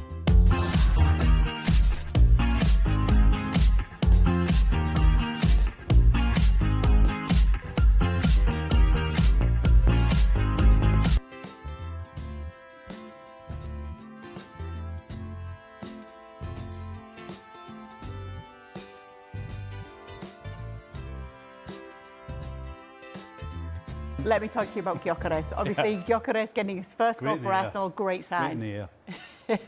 Yeah, we spoke about it yesterday, the importance of new players or incoming players having an impact early on and giving signs and showing signs of what they can bring to the new team. In this case, what is the expectation of Viktor Gyökeres coming into Arsenal? To score goals.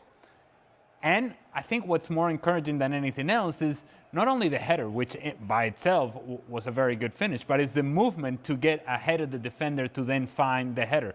And then beyond that, the goal by Bukayo Saka comes from the hold-up play initially of Viktor Gyökeres. So it's positive signs for Gyökeres in what was, I thought, a very encouraging performance from him, and one that if you're an Arsenal fan and you want to get carried on with I would suppose an initial performance and you want to get crazy about something, it was really good from Gyökeres, really good. The strange thing about the goal is that they've got a centre forward, a goal scoring centre forward in the side, but they've actually supplied them with a cross. You know, Arsenal of last year wouldn't have crossed that ball. Zubimendi, obviously he wasn't there last year, that wouldn't have been crossed last year. It would have been held up, knock it back wide again, get it back to the halfway line, let's start again. I mean, that's what we would have seen from Arsenal last year. They wouldn't have scored a goal like that last year. So, again, that's a positive. Maybe it's another way that they're going to try and get the ball into the box early for Gyökeres. Yeah, let's go see how our security team is doing outside Wembley there with Craig and Frank. Frank, we were just saying, we hope that you know your teammate's name today, Craig Burley. And are you guys safe? Are you okay? Who are these people around you? Oh my God! Have I missed something here? Yes, because I forgot. Because I remember that Mario Melchior scored the goal, but I didn't remember his first name. And of course, now we're making a big story his last name either. like Mario and blah blah blah. And that's all come from that horrible Dan Thomas, but whatever, you know. And I love Mario. I know. I was saying that because I know, through the megahertz, I thought Mario could hear us. Craig, but I'll tell you what Arsenal are not worried about. Victor Gyökeres getting his first goal today. Yeah, well, he's paid to do that. So I would like to think, and it's a friendly and, they're expecting a lot of him. They've signed well.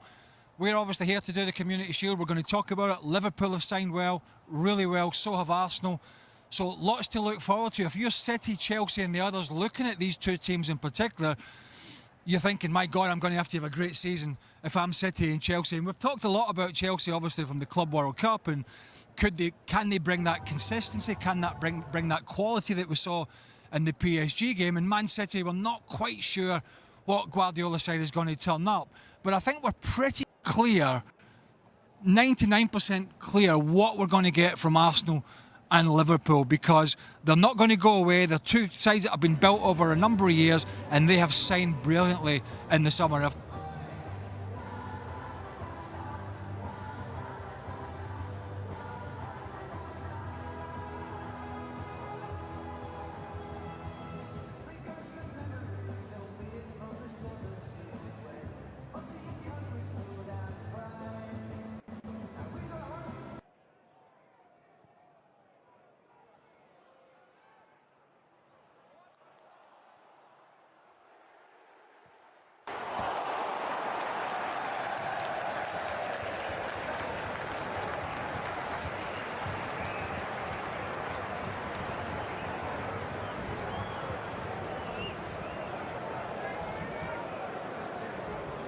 Right direction.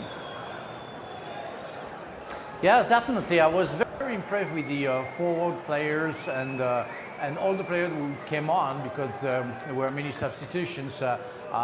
We have to say that Bayer Leverkusen were impressive, that's for sure. And I'm very worried for that beautiful team from last season and the season before. But Chelsea, did very well.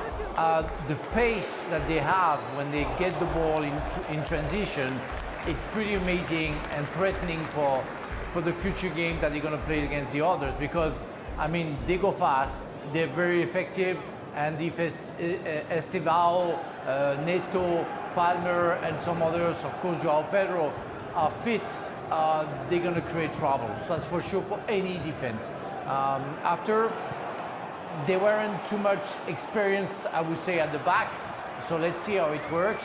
But offensively, I'm very positive and very looking forward to seeing how it works during the Premier League. Yeah, you're saying you're looking forward to the start of the season. For Estevao, it's going to be fascinating, to see how he adapts. Well, it's really interesting to see the role of Estevao and how it changed from the first to the second half. In the first half, dynamic down that right-hand side, and every time that he was going after the defenders, whenever he was going outside or inside, you felt like something was about to happen. And you have to remind yourself that he's 18 years old, that we thought, well, maybe is he ready, is he not ready? If you base it upon the performance of the first 45 minutes, this is a player that you can certainly use. Right. Now, Neto comes in the second half and he goes on that right-hand side, and now we saw Estevao playing more of a central position and still getting himself in positions where he could be dangerous on the half turn, going after defenders, getting himself in positions where he could be dangerous inside the 18-yard box, taking the role of Cole Palmer. So you're seeing a flexibility to Estevao that I don't think most people were familiar with, given the fact that you think, well, he's just a winger, he's going to get after defenders, he's going to get after Grimaldo as he did today, and that's the limitation of the game, and that's it. Well, we saw in the second half that there is flexibility, that he can find the inside positions and he can find spaces in between lines. and be dangerous and influential as well. Chelsea, of course, need attackers desperately, Stevie. Garnacho, the latest one they've been linked to. I don't understand it. I mean, we've just heard Frank and Ali talking about all of these forward players, and you're thinking, how are they all going to fit in with each other? How's Garnacho going to fit in? Yeah. And I wouldn't take Garnacho ahead of any of them. And they're going to pay apparently over 50 million for him. No, surely not. Well, that's what I read. So your sources. I don't understand. I don't get it. Frank, do you understand? No, of course not. And on top of it, I saw Gittens coming on, for the last 50 minutes.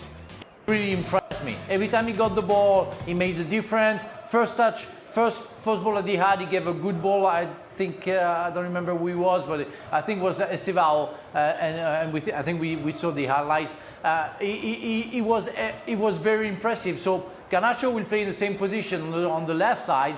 I never saw Garnacho doing that, even when he was at the top of the top. So he's a great player, but as Stevie explained, you're going to pay like between 50 and 60 million for a guy where you already have the players that you need. I don't see anybody else adding something like Garnacho, adding something better that they already have. And to have it too crowded can create also problems. The dressing room is going to be young. For those on the bench for Milan, Ruben Loftus-Cheek comes and starts against his old club, of course, and on the bench wearing 14. Well, Luka Modric, need I say more? He continues his footballing journey after those magnificent seasons at Real Madrid, and hopefully we get to see him here in London again. Remember all those years up at Spurs as well. Our referee is Michael Salisbury. They're getting their pre-season training in as well. Konstantin Hatzikakis and Dan Cook are his assistants. Both clubs are in action competitively next week.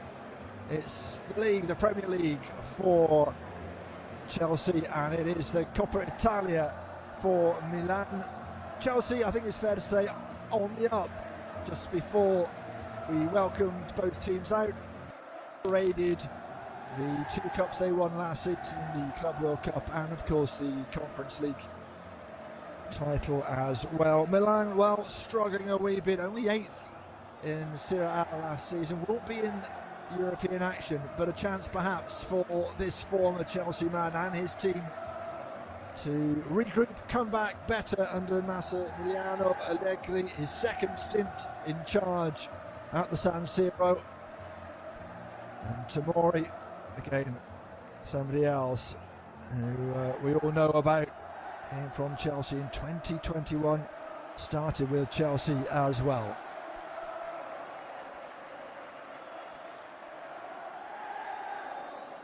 It's a beautiful day here. We're hoping for a beautiful game as well. Chelsea next weekend at home here to Crystal Palace, the FA Cup winners, of course, as well. And what a job he has done. Enzo Maresca, former Parma, Leicester City manager. Those with longer memories remember his playing days in England with West Brom.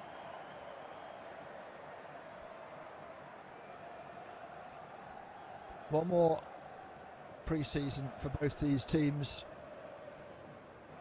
It's been a long pre-season journey for Milan.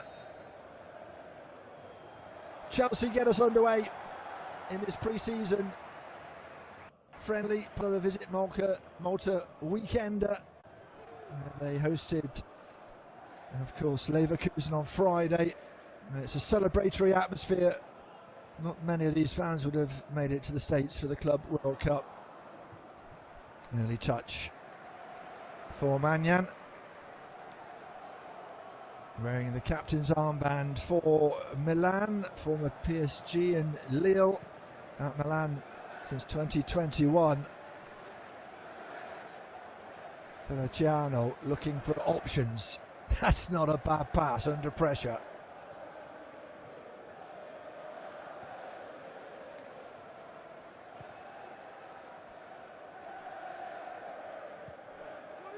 Early touch is important, trying to play it out from the back. Milan in there, change strip, a lovely little touch. And a chance for James and Co to come forward. Good interception from Caicedo. And a chance up front to stretch your legs, but it was well read by the Milan keeper.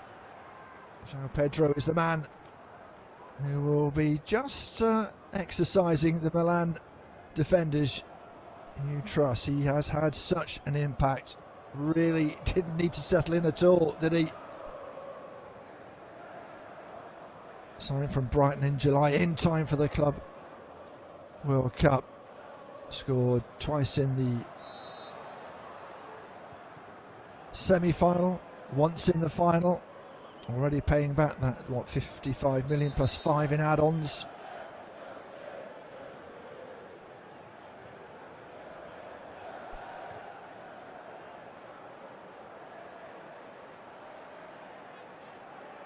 Tericiano. Vicky. A little touch there from Kubis, playing a back three, really, Milan.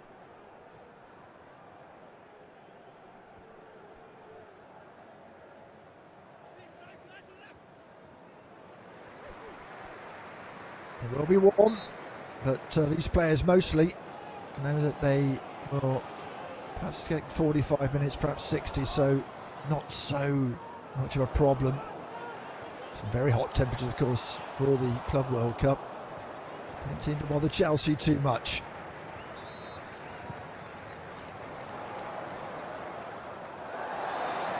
Good challenge. Did the referee like it or not? No, he didn't. Mori was covering. Didn't really get too much of the ball against the bird from the fans who used to cheer him here at Stamford Bridge. The man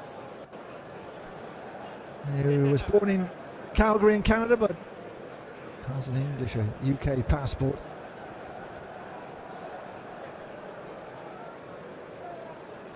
Viaio. James. This is tidy build up. Caicedo. Cucurella. Gittins with a chance to run, and that's a little cynical for sure from Musa.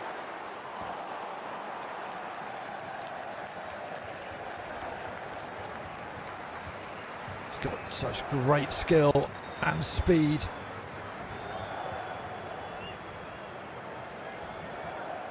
And he's come from Dortmund, of course, in July. England under-21 international, Jamie Gittins.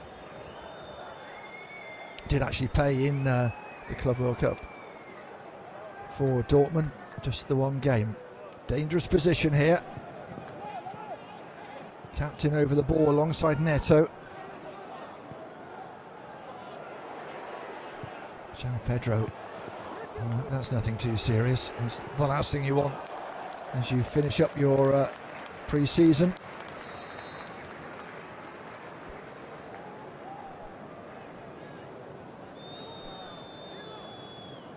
James whips it in. Oh, it goes past everybody and it's in. Oh, what was going on at the back for Milan? It was a good delivery for sure, but it should have been dealt with.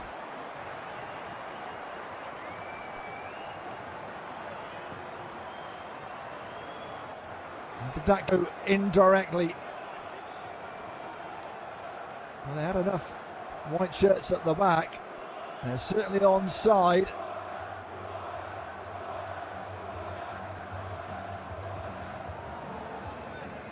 Oh, it's an own goal.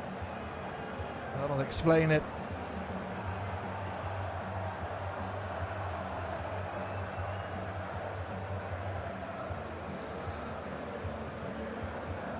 Kubis, Andre Kubis. Oh, he should have done better. And within 5 minutes, Chelsea are ahead, and the summer of fun continues for the Blues here at Stamford Bridge.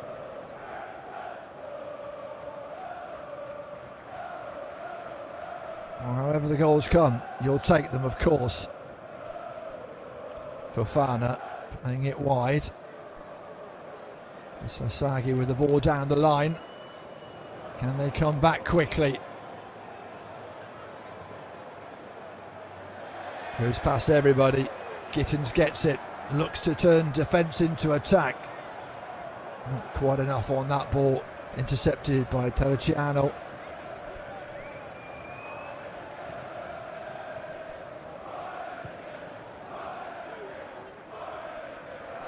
Not quite enough on this. His long legs unable to bring it under control. He's got a lot to do, hasn't he? Massimiliano Allegri, manager at Juve for 8 seasons until season before last, 2024. Previously at Milan between 2010 and 2014. And it's Chelsea who are coming forward with pace again. We saw it in Dortmund, and there's the second. João Pedro scores again. 2 in 2 days. It was too easy.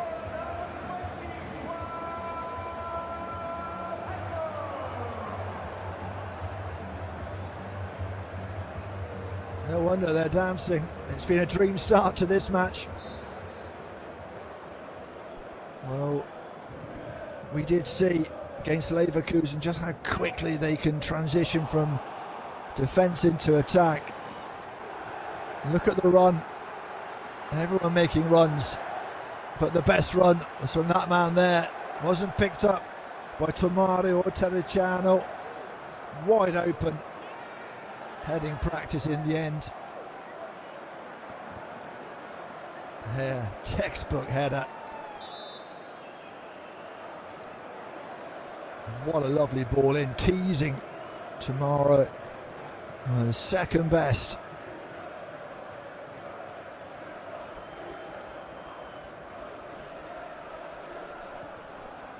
He is a very exciting prospect as Chelsea look to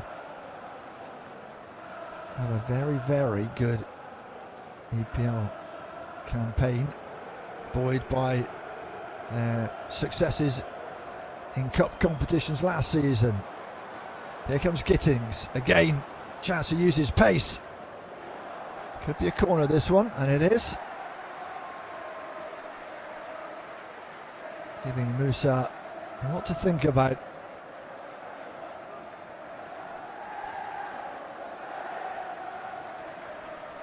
And Delap on the bench for this one. Started against Leverkusen. I think there were about 8 or 9 changes.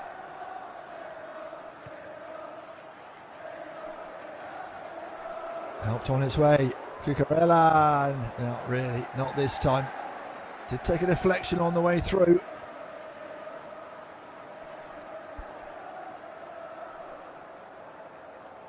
Came off of Loftus-Cheek. Defending well on the edge of the box. Second corner for Chelsea. Neto it is this time to provide the outswinger.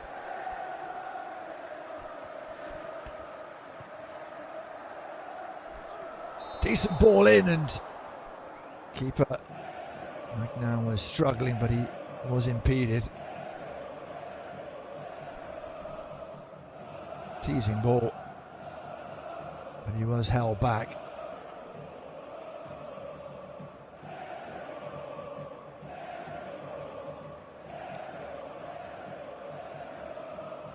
And it's gone 2 goals. If you've joined us late, you've missed a couple early on from the home side.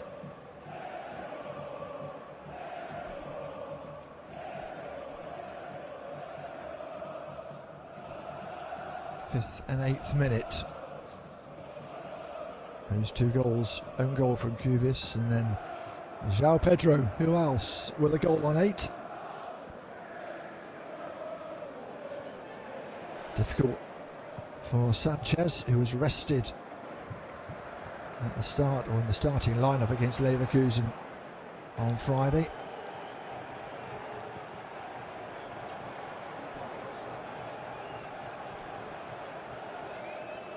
All the way through to the keeper, Heung-Min. A bit of a torrid start to this match. Can Milan dig deep? Kubis, man who scored the first, not that he wanted to, came off his shins, bounced into the net. Excellent work from Reece James. So Lemerca's looking to do something on that far side. Just outthought and outmuscled by the Chelsea captain.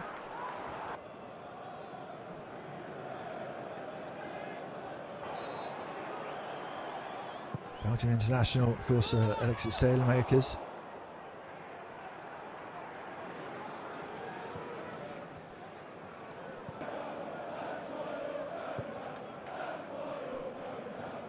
It's not a bad ball out from Sanchez. Took a bit of courage to play that ball, though.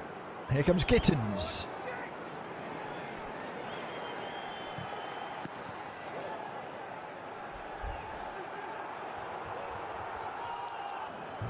Might be pre-season friendly, but there's a decent pace to it. Armando had to be quick there. Good press from Milan. Again, a flat pass out from Sanchez. Lovely turn from Neto.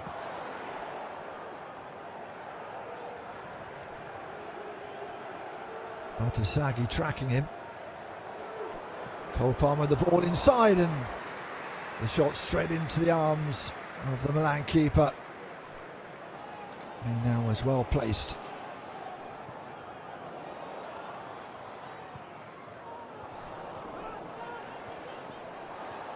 Sagi did well just to hold up the attack there. Got space to get the shot away. Not enough power or placement, really. Kubis. Guehi will have to scurry back. No rush really to get to Sanchez.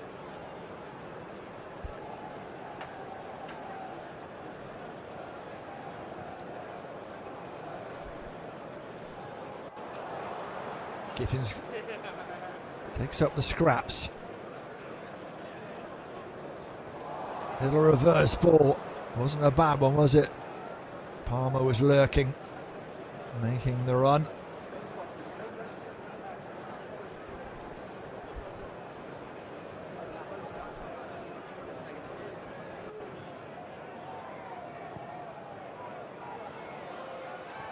Rabio. Shalobat. Cole Palmer just sitting deep, trying and wanting the ball, trying to get it to no avail in that occasion.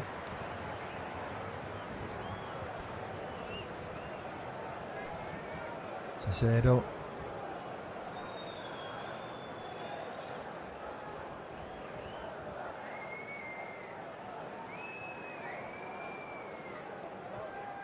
Ruiz and Musa combining, getting themselves into a little bit of a tight spot.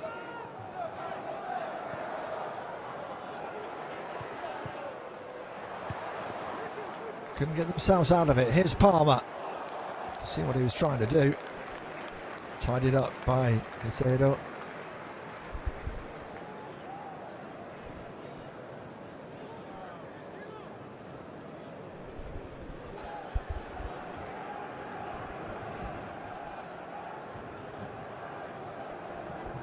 Loftus-Cheek, haven't seen much of the ball, the former Chelsea man. There's a bit of space here. It's a lovely ball through for Leao. Rafa Leao leading the line for Milan. Unable to trouble Sanchez so far.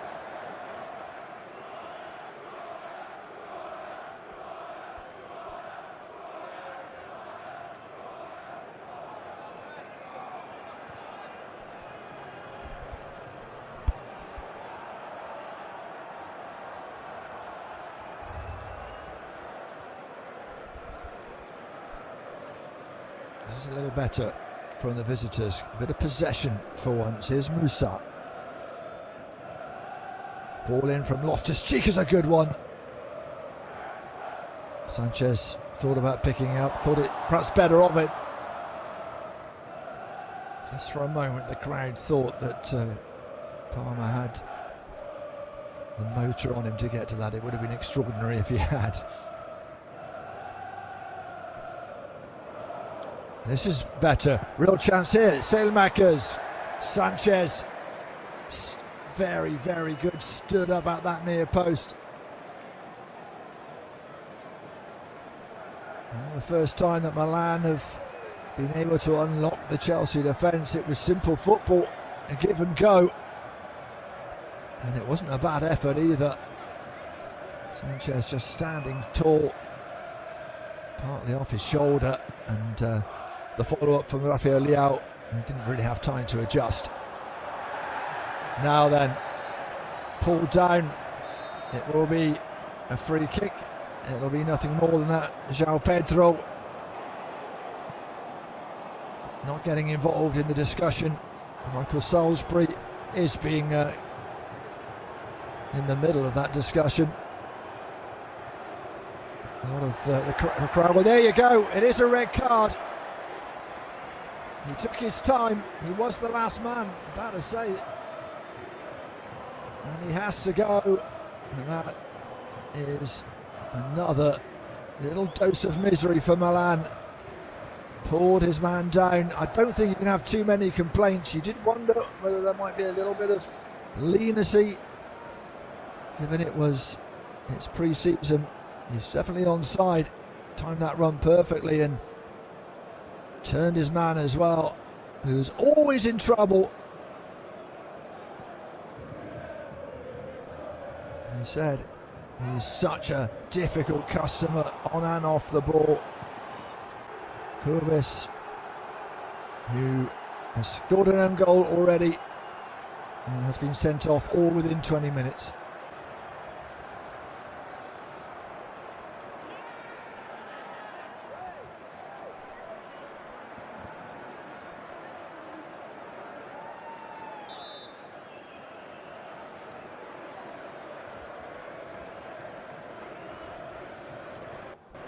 Well, we've had it all in the opening minutes of this match. Time to take a breather. Just the way. And he turned and twisted. João Pedro.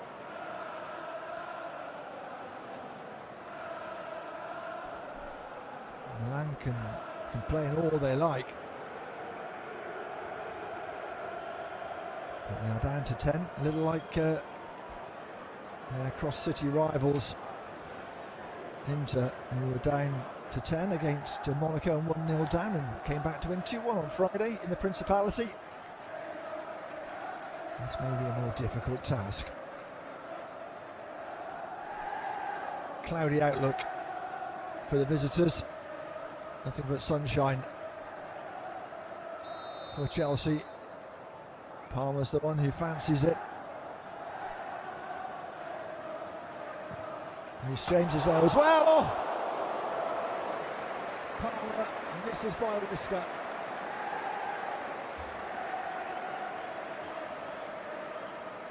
Wow, that really did swerve in. Keeper was a spectator, really. Nowhere near it. That was spectacular.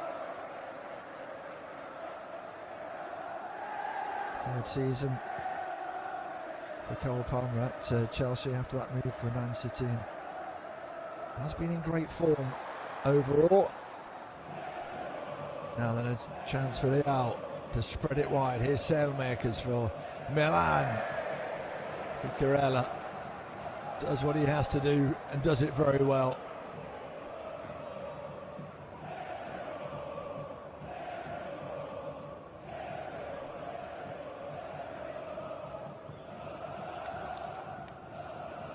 Space, a lot of time. The pass wasn't the greatest, took Saelmakers away from goal and the danger was doused.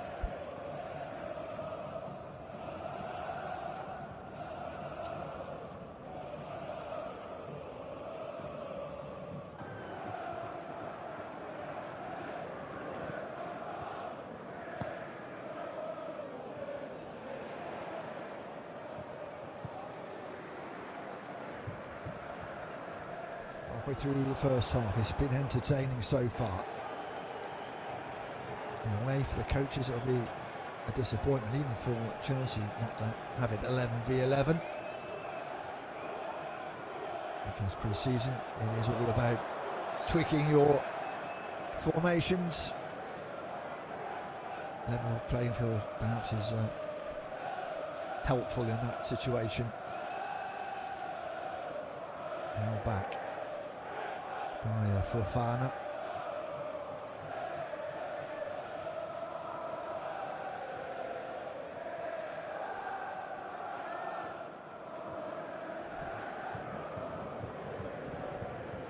They're happy to be patient, but they're also happy to move the ball quickly. Chelsea, they're being gifted it as well by Milan, who just seem a little out of sorts. Referee looking to play advantage. There was none, so João Pedro wins the free kick.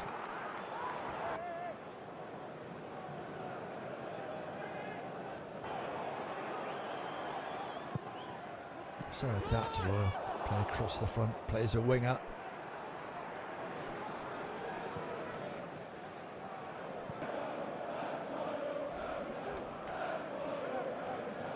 Another free kick in a dangerous area. And now we'll know what to expect after that last effort from Palmer rattled the woodwork.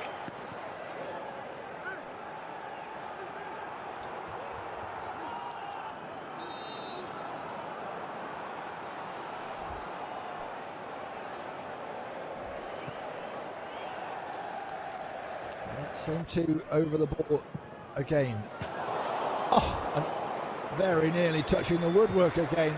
That's two very good free kicks from that man. This time the curl taking it away from goal, just a little bit too much. Got the tip nicely.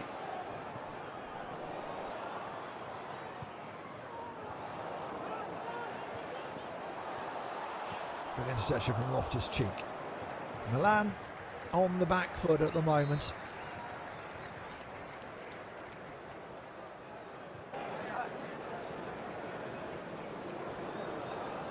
Another mistake from Milan, who just seem to be a little rattled at the moment. Feliciano. Tomori finds Musa. A little time and space for Loftus-Cheek. Not many options. And he loses out. Nicely done by Sesko. Now here's Gittins. Oh, that's a little disappointing in the end.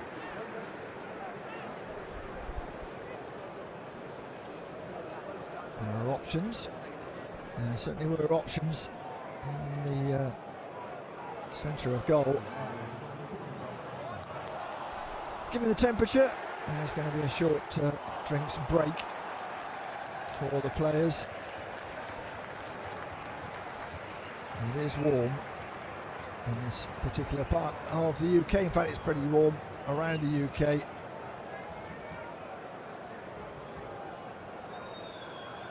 Time perhaps for Milan to regroup. This is the first goal off the shins of Kubas. And the second was an absolute peach. Nice assist, even better finish. Even the older generation are jigging to that one.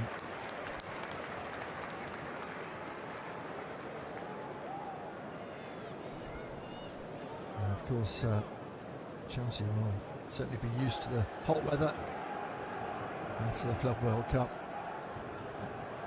Parler, two wonderful free kicks. That was the closest he came. Then he tried the other end of goal and wasn't far away either. Third time lucky, perhaps. Wonderful player. Came back into great form in the run-in last season. 37 goals in 70 league matches for Chelsea, and a couple of goals in the Club World Cup as well. I just had a check. It's 26 degrees, and this was the sending off. He was perhaps just getting well, I say a bit too close, but you can see João Pedro just knew where his man was, made sure he was close to him, made sure he had to ask the questions that Kubis couldn't answer, and he will be cooling off in a different way to the rest of the players.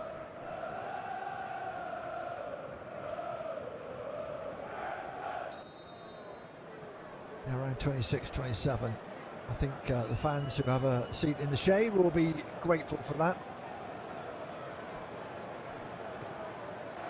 Both benches in full sunshine. That's a foul from Gittins.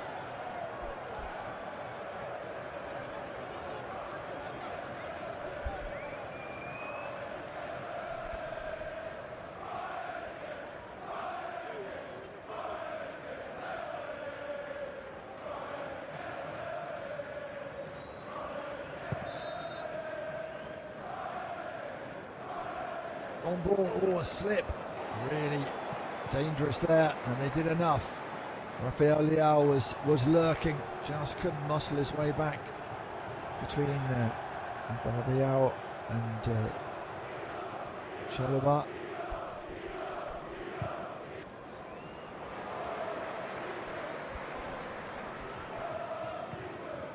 Chelsea pinging the ball around nicely. Oh, Palmer ghosting in, finding all sorts of space. It was another wonderful ball in. Cole Palmer blasts over. Fernandes with the ball in.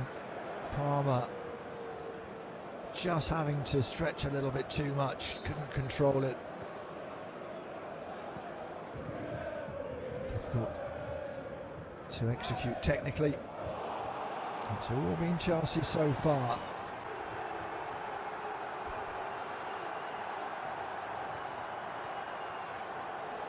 Also, with the attentions of Gittins did well. Chelsea are tenacious, a little too tenacious there.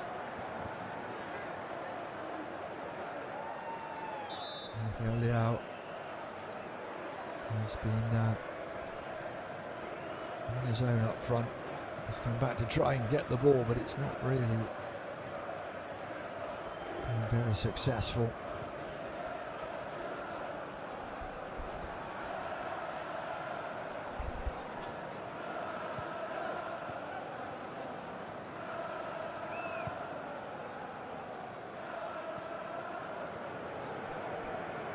Marquez. Nice little reverse ball.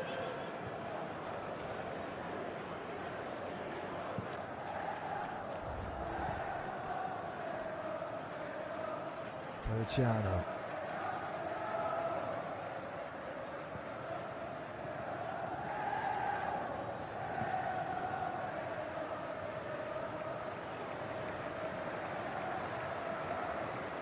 Into the aisle.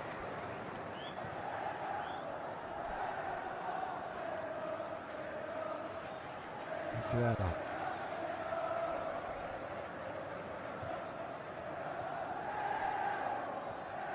Palmer could have had a hat-trick by now.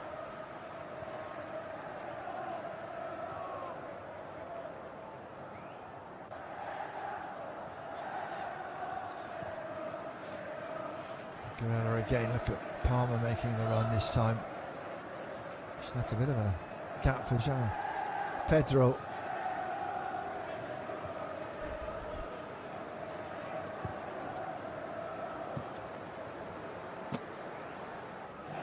Nice ball. Chance to move it quickly. Fernandes with the pass that was intercepted. James will come to take the throw. Past the half-hour mark. If you've just joined us, goals early on Cubas with an own goal on 5. João Pedro, who else with a headed goal on 8 minutes. Cole Palmer has gone close with 2 wonderful free kicks and a shot over the top of the bar when he was clear inside the area. And a chance for Milan to break. Excellent work from Reece James. A little ponderous from Rafael Leao. Didn't have much support, to be fair. Now that Milan are down to 10 men after the sending off of Cubas.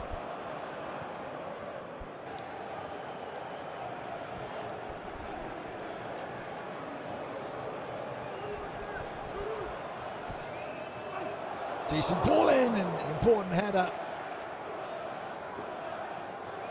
Guehi does well to keep the ball in. Here's Palmer. Shoots the call. The pass was a better idea. Here's Gittins and cleared by Musa.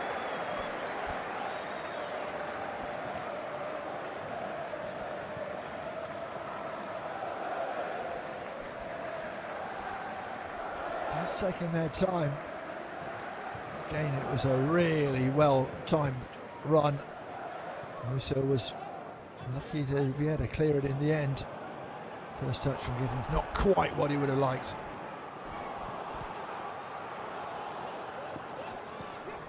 There's Palmer again. What a good first half an hour or so he's had. Neto. Sesko, Cucurella, making the most of their man advantage, spreading the ball around. Long ball not very productive. Silamakers running into trouble. Sesko, wasn't that a great bit of defending? Shoot was the call. João Pedro passes instead. It may not have been the best option. Good interception from James, having a fabulous game at fullback. Palmer being shadowed by Terracciano.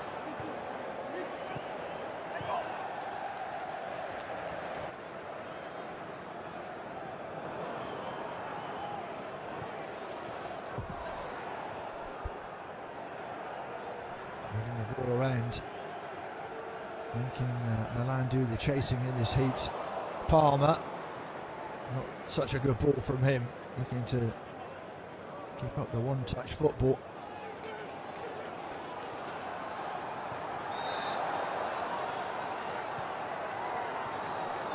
Better for Milan. Crowd didn't like it, but he was clever and strong.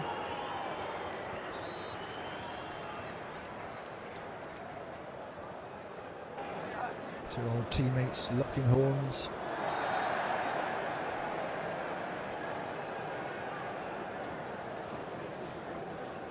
Vicky blows his cheek so he knows there's nothing but a foul. He's got great control, but he's also got great positional awareness. You can see that little look to see where his opponent was. He knows how to extract the maximum discomfort from the defender.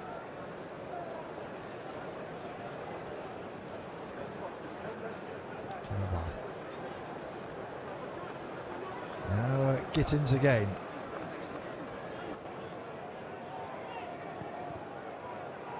Spreading the ball around. Neto couldn't quite control it.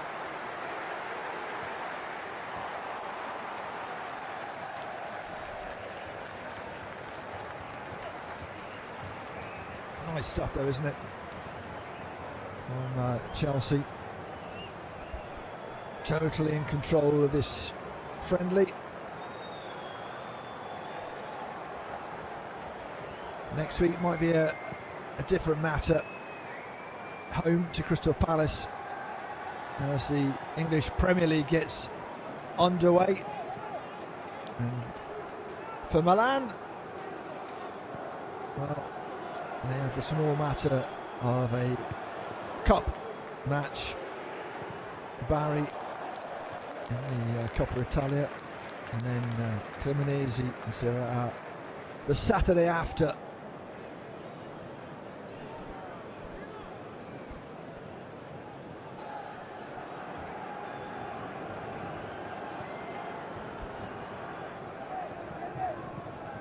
Looked a little disjointed.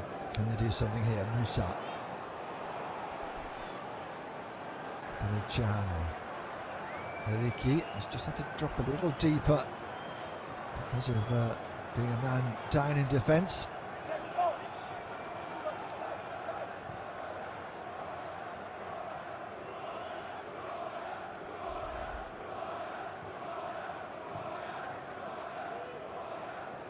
They're having to get a bit of possession.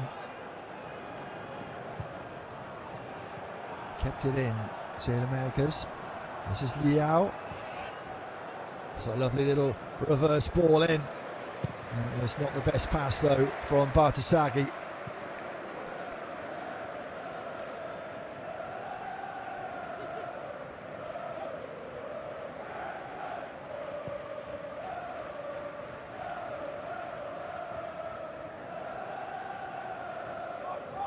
Musa. Nice ball to Liao. Absolutely no support. He'll try and go himself. Just showed a little too much of the ball. Very nearly set Neto away.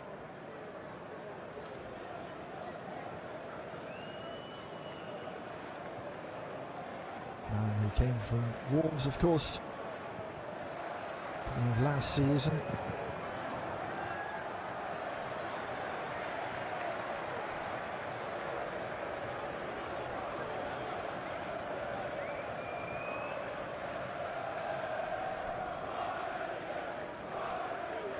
First corner of the match for Milan.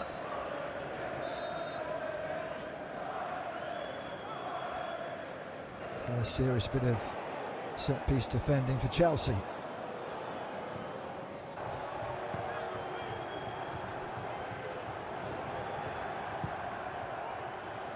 It's a decent ball in. There's lots of time over the head of Tomori. It went. The header back from Liao.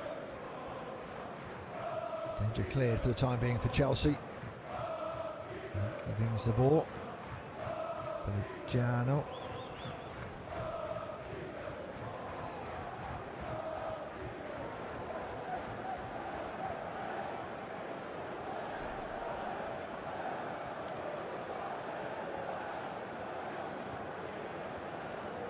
Towards the last 5 minutes of this first half, but there will of course be quite a bit of time to be added on thanks to the drinks break halfway through, because it is a very warm afternoon in this part of southwest London.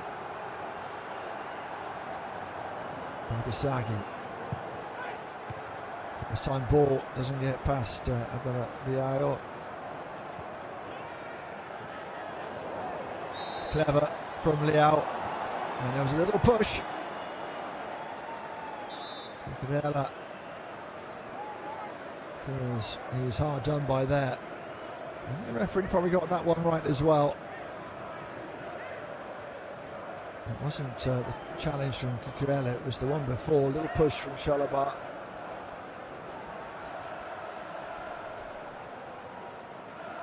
We've seen what Cole Palmer can do from a free kick at the other end. He fancies it for Milan. Sanchez, the less busy of the two keepers, certainly concentrated at the moment.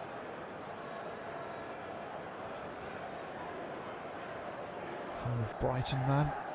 A lot of synergy between those two clubs. Salmark is one of those over the ball.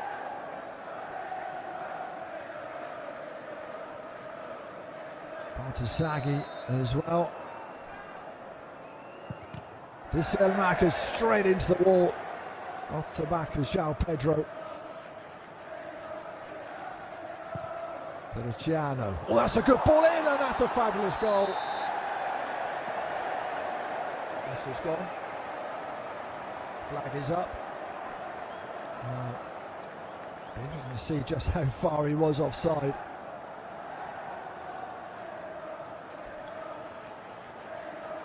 Certainly Milan. Well, yeah, only one of 4. Great finish though.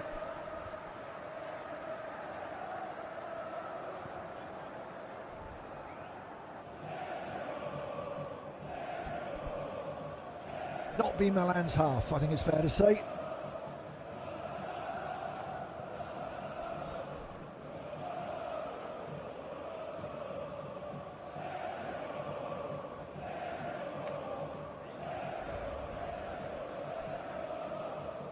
Here's Giddens.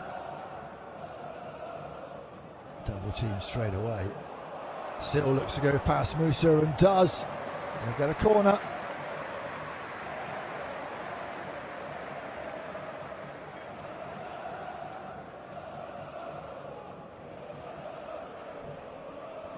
Fourth corner of the half for Chelsea.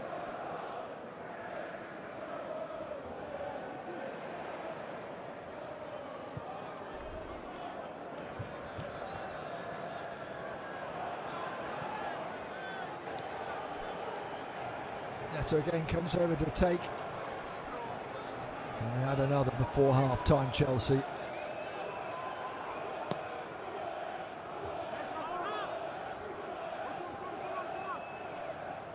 Hato again. That's a really good ball, and it was well judged by Magnan.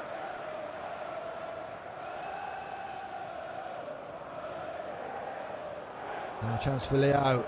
Show his pace, he's going to go direct, he's going to give it a go from the near post, and once again Sanchez stands very tall. Metaphorically, he had to crouch down in the end to palm it behind. Backpedaling, knew where his near post was and knew what he had to do. Stronger last 10 minutes from Milan. They look to shake it up a little bit, change the angles, and that's an important interception from Sanchez again. He's been a spectator for most of the first half, but he has been switched on when he needed to be.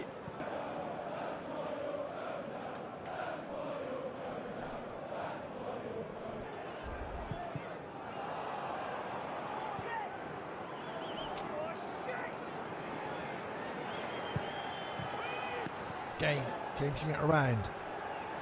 Marquez. For Bardasagi. Not Bardasagi. The flag has gone up.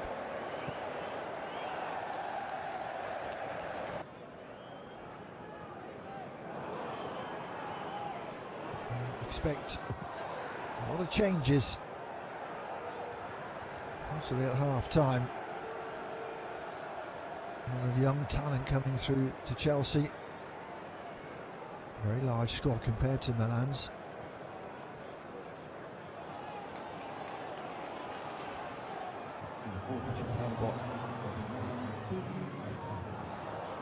Just a couple of minutes before these players can get down the tunnel and cool off a little bit.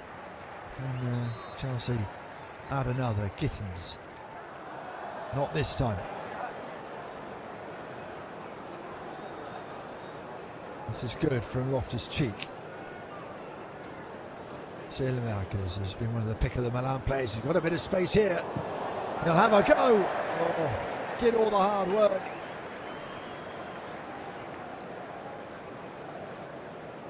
Belgian international, the man who came from Anderlecht. Was on loan at Roma last season, scored 7 league goals, but never got that right. In space and time that he didn't.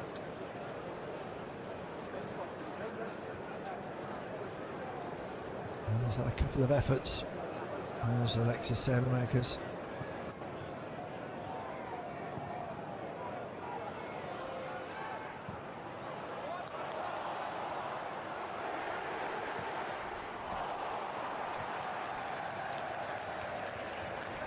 There's Palmer. João Pedro excelled in his first half. João Pedro in the second goal after the first an own goal from Grealish, who then got sent off.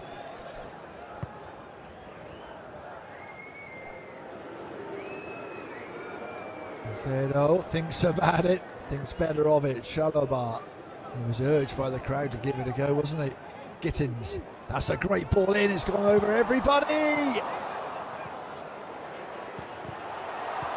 Off the line. Still not clear. Here's Palmer. Bounces away off of Tomori. And that'll be the last action of an entertaining first half. Ball in was great. Didn't know whether to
So it is Richie who will make way in midfield. It's what now, 39, Luka Modric. First season at Milan after all those seasons at Real Madrid.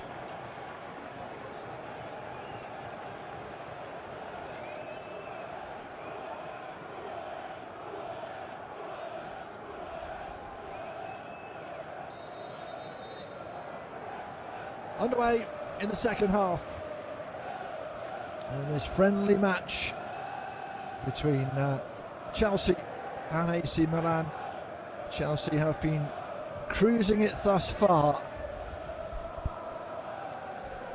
2 goals within 8 minutes in the first half. Cole Palmer with a couple of free kicks that were absolutely exceptional. And of course the sending off of Andre Kubis to add to his own goal. Fans look like they've had an extended refreshment break. They're on their way back en masse. Had a treat before kick-off. Squad came out to great cheers, and in the centre circle were the Club World Cup trophy and the UEFA Conference League Cup as well.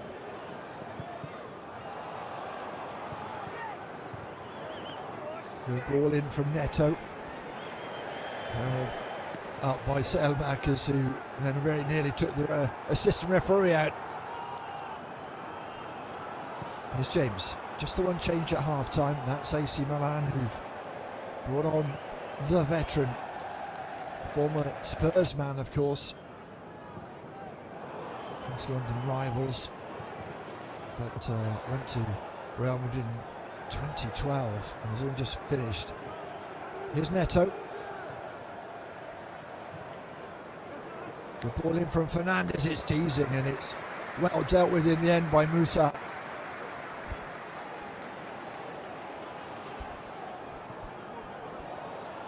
Modric, I think, will bring a little bit more control to midfield, even if the legs are a little older than once they were.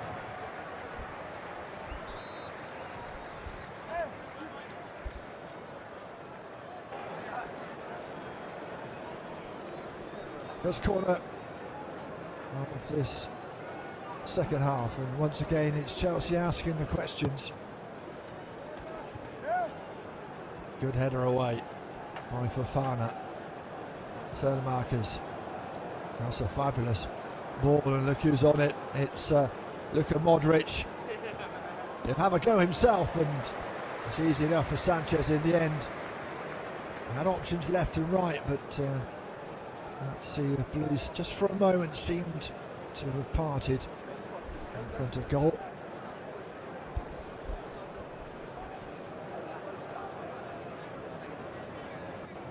Macedo. Cucurella. Macedo again. Here's James. Neto. Slightly less frantic first few minutes than we saw in the first half. Nice from Fernandes. It's good defending in the end though, Feliciano.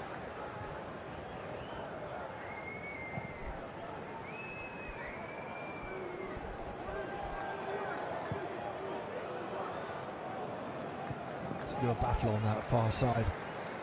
Won by Musa that time.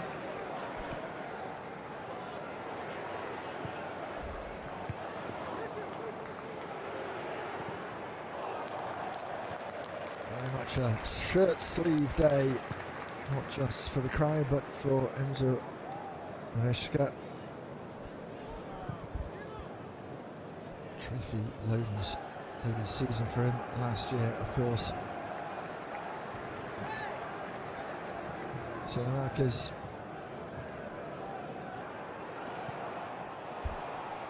been busy. It's lively in that first half, one of the better players for Milan. Again, under pressure, it's a nice bit of vision Loftus-Cheek, spreading it wide. There's a good run from Musa. I think it came off his shins in the end.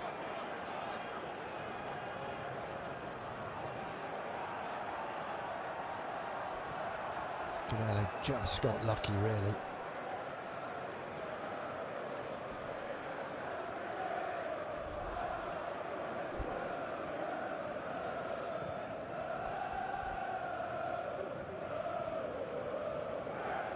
Jorrel. Chelsea happy just to take their time. And there again, brilliant from João Pedro. We've seen him do that 1 or 2 times so far in this game. Just opens things up as well. Deflection off Loftus-Cheek. Only as far as Palmer. You can hear what the crowd wants him to do. Trying to chip it into the centre.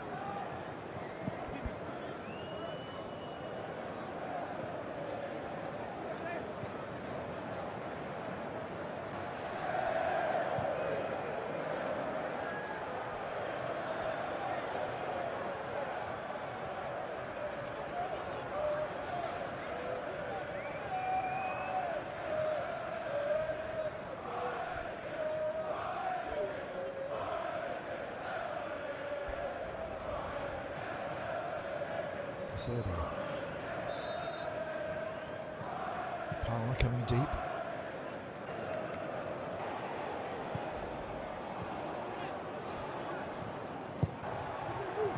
And the ball in. There were 2 waiting for it. Important interception.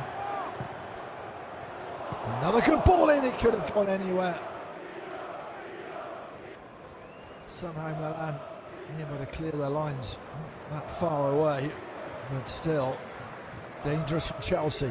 Neto again. Lifts it to the far post. Just over the head of Gittins.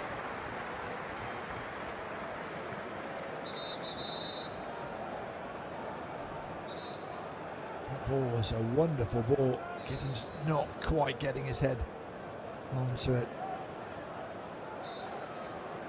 And this could have gone anywhere. It was good defending in the end.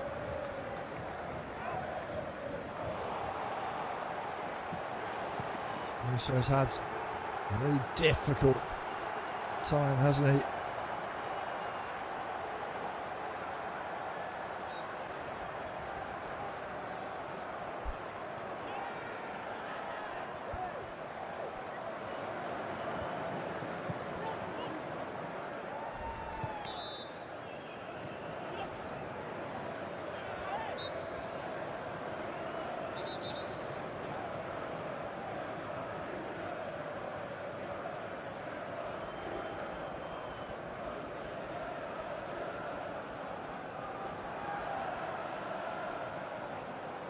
Isak caught by Chalaba.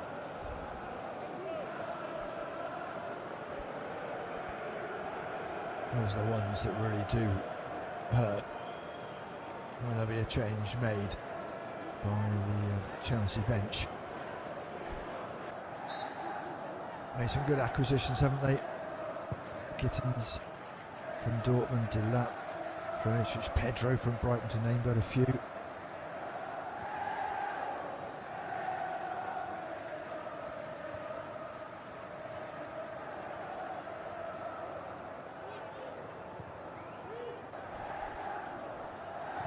Marcus.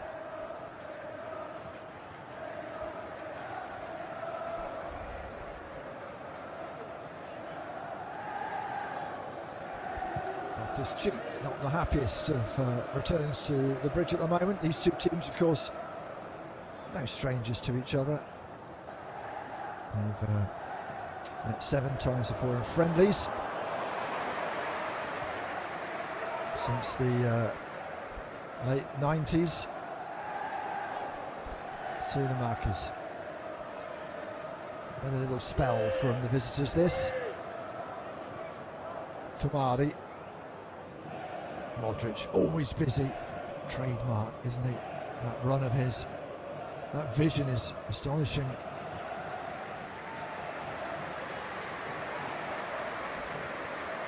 So that's not too much of an issue. Ball's come forward. Chance here for Salamakers. How did they not score? Well, that came out of nothing. Off the hill. João Pedro. Palmer gives it back, and it's wasteful. Gittins in the end with the shot. Well, from a near goal at one end, Palmer thought he was going to cut inside. Passed outside. There were two closing him down, Musa and Feliciano. And that was the chance at the other end. Salamakers. Real making tracks. Loftus-Cheek. Yeah, nice interplay. That's a wonderful pass. May well be offside. It surprised Salamakers as much as it surprised the Chelsea defence. It might be the end for Chalobah. No point risking him anymore. Chipong it is. It will come on.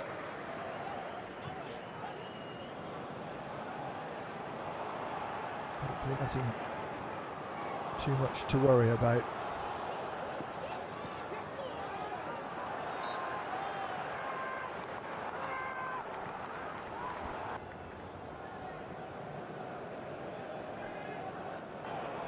Richmond slots in, the 19-year-old, in his third season with the senior team.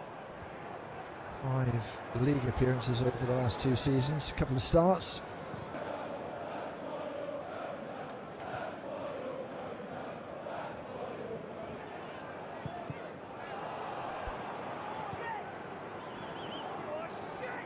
Well, had to hurry then. Modric snapping at his heels. Here's Reece James. Chipong with an early touch, the substitute. Gittins.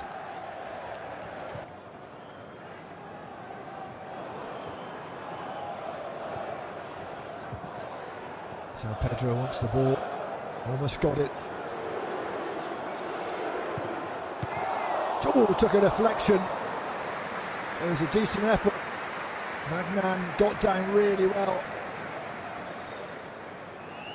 Corella, the engine of that chance. Enzo Fernandez with the opportunity.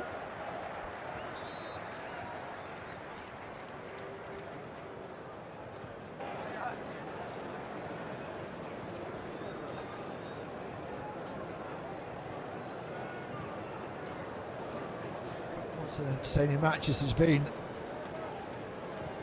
despite the fact Milan early on down to 10 men and found a way to make a couple of opportunities in this second half.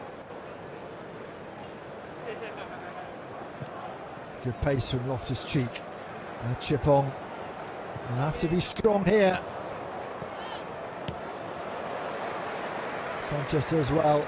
Wasn't sure whether it was a back pass or not, but certainly wasn't going to test the referee by asking the question.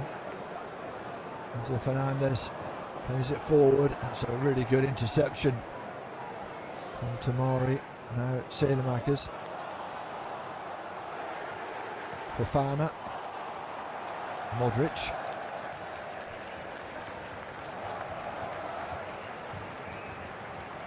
Having so much experience to Milan.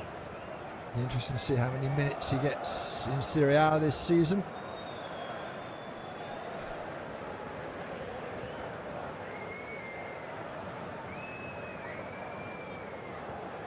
There's Modric again as we head towards the hour mark.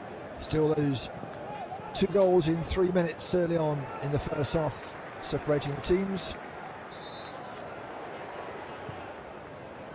And here we go. Delap is about to come on. João Pedro will take a break.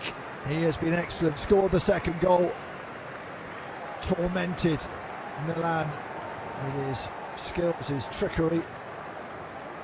And the man from Ipswich will go up front. Different kind of striker, I think it's probably fair to say.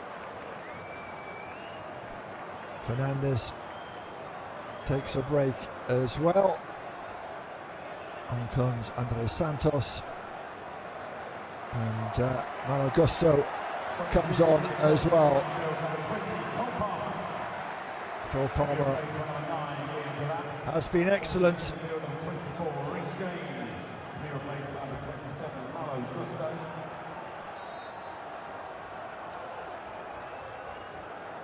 Number 20, João Pedro, midfield for number 41, Esteban, and finally Enzo Fernandez, to replace number 17, Andre Santos.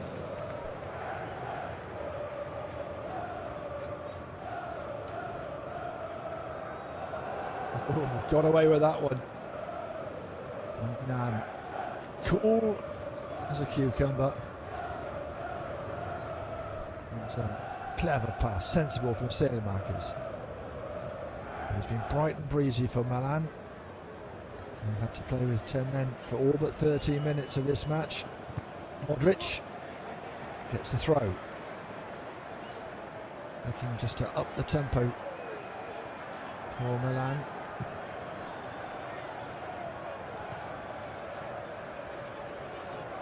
Sagi.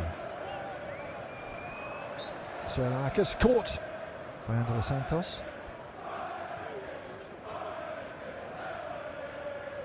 Back at Chelsea, Andre Santos after those moments on loan last 18 months at Strasbourg. Chance here, Neto, bit of space to run. There's plenty of space on the far side, and it's wasteful from Gittins. Should have been a third.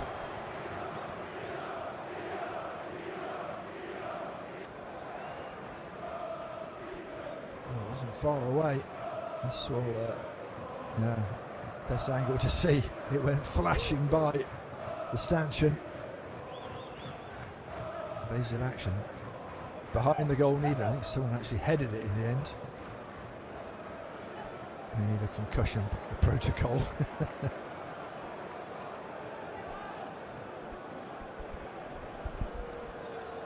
Here's Rafael Leao. We've seen flashes of what he can do.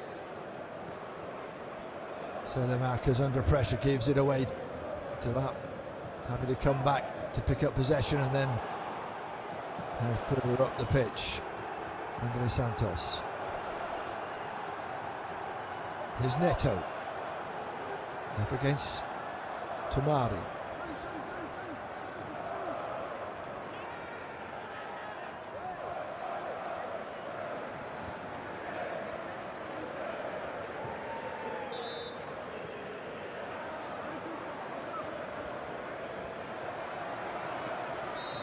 Wrestle. Referee a little reluctant to blow his whistle and go the way of Saelemaekers. Neto's had a good second half. Just that touch there letting him down, and quite clearly a foul in the end.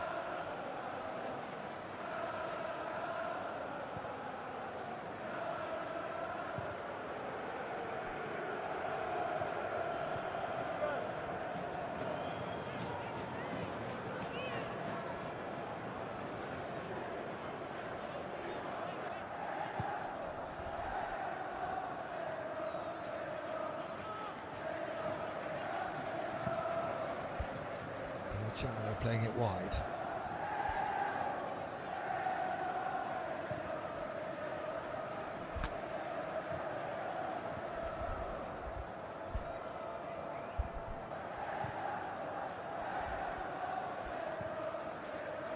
Possession football from Milan. Presses from Chelsea. Profound. Wanting the ball, it comes on a ricochet. Important Interception that from Terracciano. Delap across the face of goal. Was there a push there? They're asking for it, and they've got the penalty. Well, the fans behind the goal certainly felt there was an infringement. The referee agrees with them. Delap direct.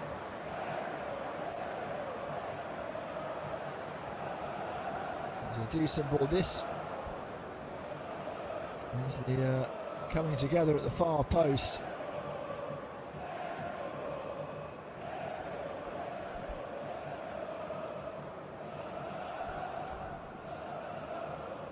And as much as Milan would like to have a conversation, it's that man who has a chance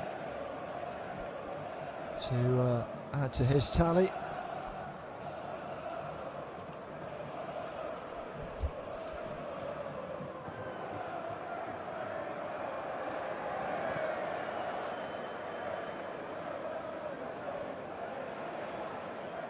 Last goal was in the Club World Cup against Esperance Tunis. Chance to add one before the Premier League gets underway. A lot of pressure in that big move from Ipswich after they got relegated at the end of the season.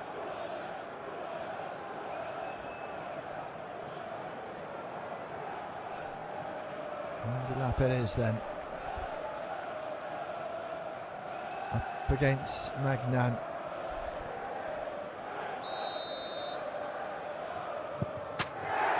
Oh, it's a wonderfully taken penalty.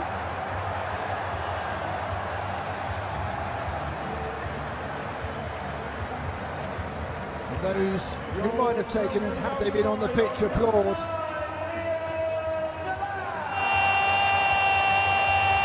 Stamford Bridge has taken to Delap already. And he scores penalties with such aplomb. I like it even more. There's a lot of precision as well.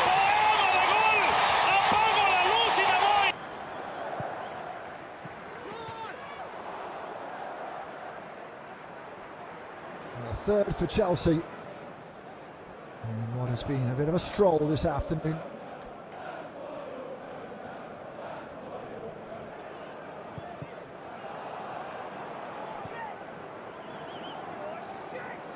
£40 million from Ipswich, got him in early so he could go to the Club World Cup. Very useful addition indeed.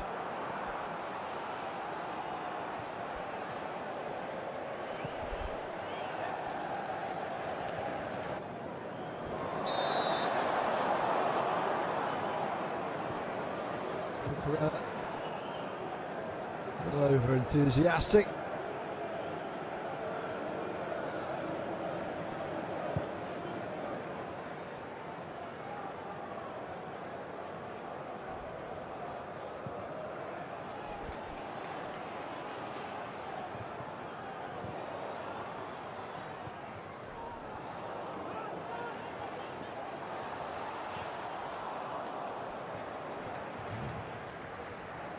Casual from Sailmakers.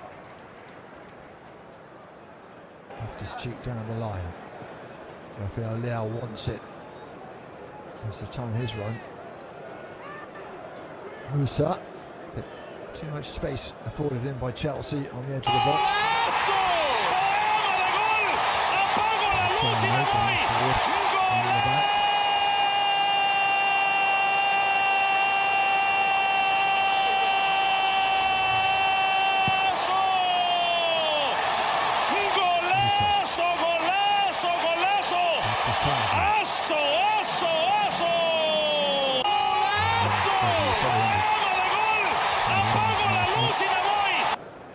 Nice from Musa. It's a lovely ball in. They're pushing the ball around nicely. No change for Loftus-Cheek. Chipon has had a good game since he has come on. Still a teenager. Played a big part in the UEFA Conference League run. And here's Sailamaker's making a run. That's a lovely ball in, and that's a fabulous goal. One back for Milan. Sailamaker's, of course, involved.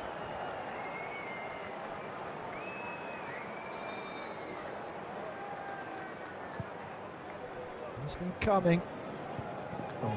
Fana, fabulous run.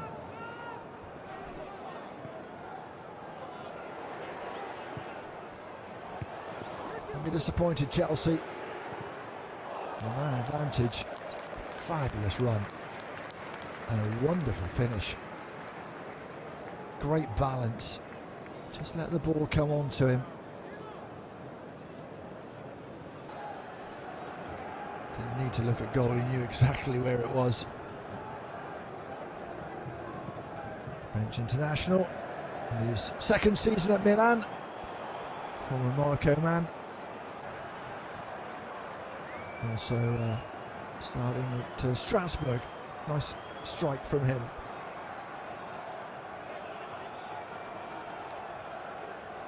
Still hot in the capital.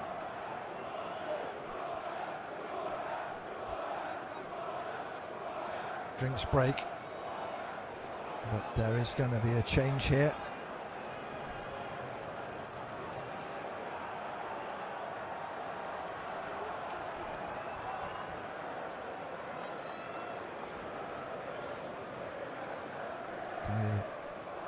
Sugo, I think, is coming on.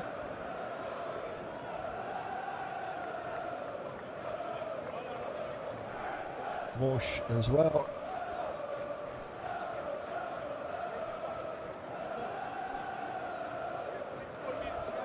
Time just rest some tired legs ahead of the Premier League start against Crystal Palace next week.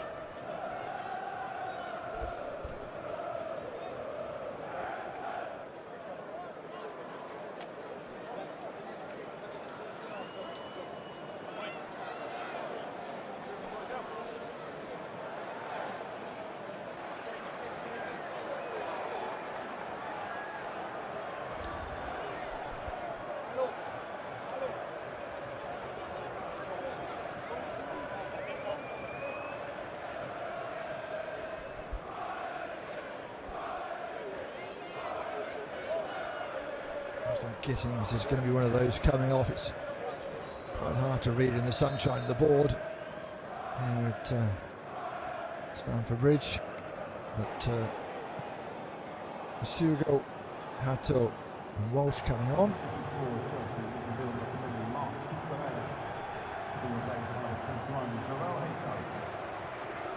Guehi comes off.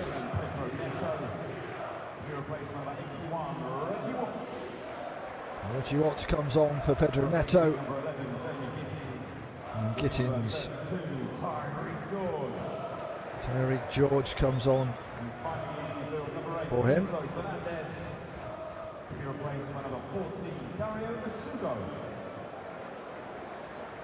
Substitution for AC Milan, number 80, Yunus Musa, to be replaced by number 35, Ugochukwu.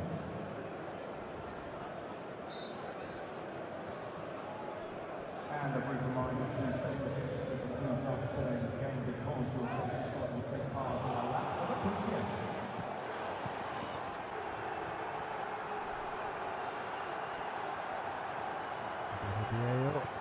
There's Achipon.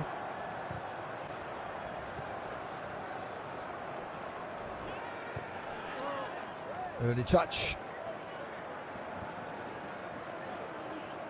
for Esteban.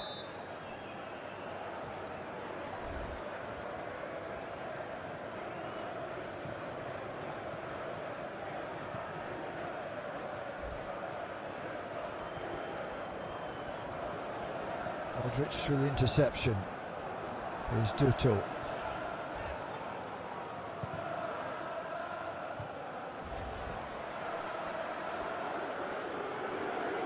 Have a go. The crowd wants him to have a shot, and Esteban does.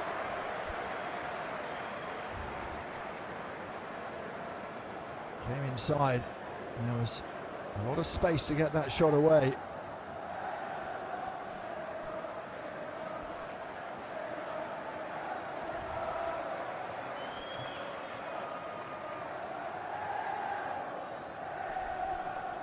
Corner will be taken by another one of the substitutes. Estevao trying to become the provider this time.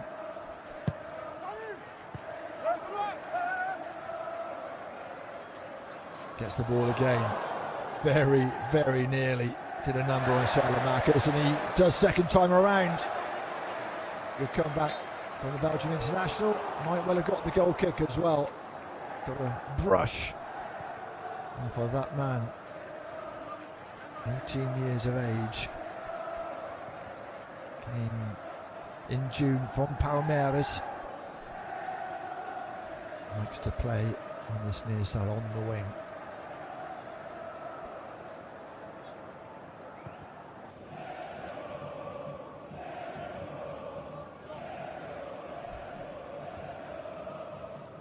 Estevao.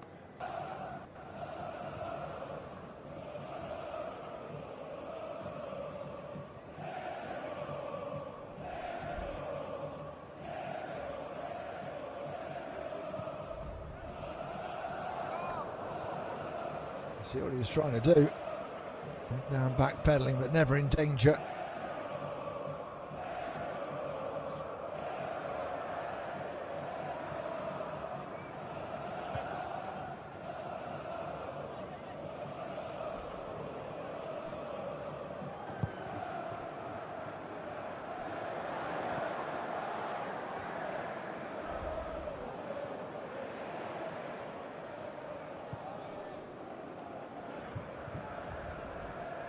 All over the top, looking for Bartasaghi. Easily shepherded by Malagusto.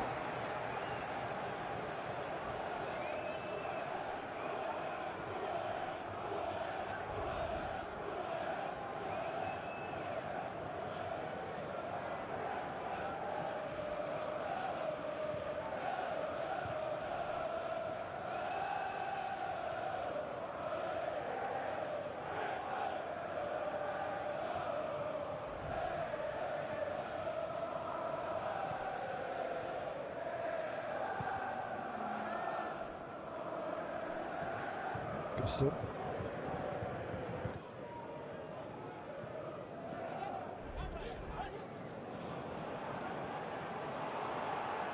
That's good work from Fofana, but couldn't keep the ball, was fouled.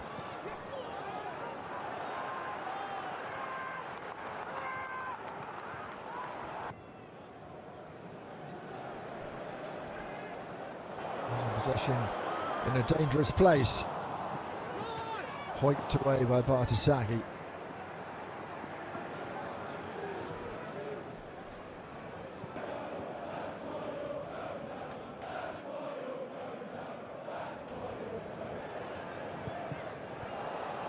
Chance I'm sure would like to add one or two more.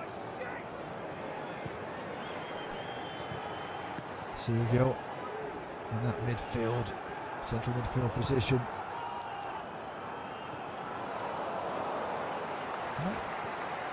Not sure that was kept in by the youngster. All the way into the side netting. Got the speed at which he was able to get around Estevao. Made his Brazilian debut at just 17 years of age. Scored against Chelsea in the World Cup for Palmeiras. So they know all about what he can do. Modric loses out.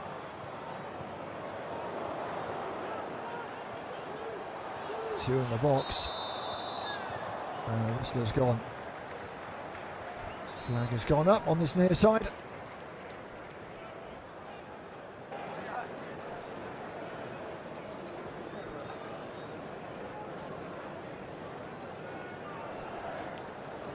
Ooh. Well, no VAR today. Delights of that. Europe's leagues get underway.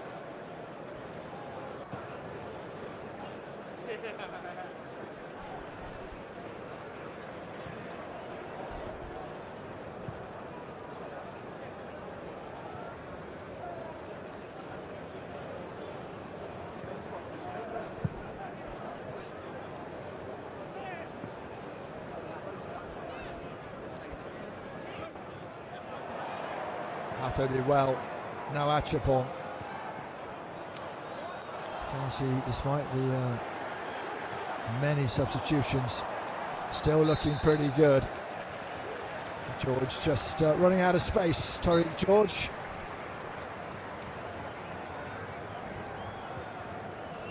Broke into the team last season, the 19-year-old, a start and 7 sub-appearances. Scored against Fulham in April. So won't be overawed this season, I'm sure.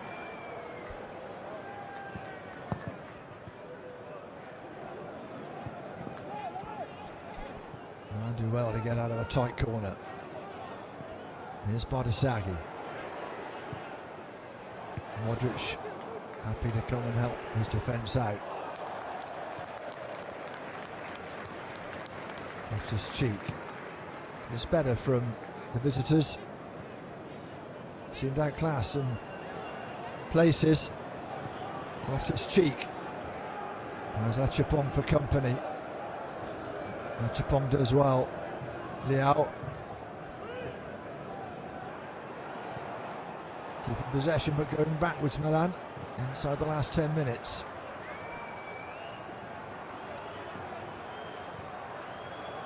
Oh, so another good ball, little angle ball from Salamakers for Liao.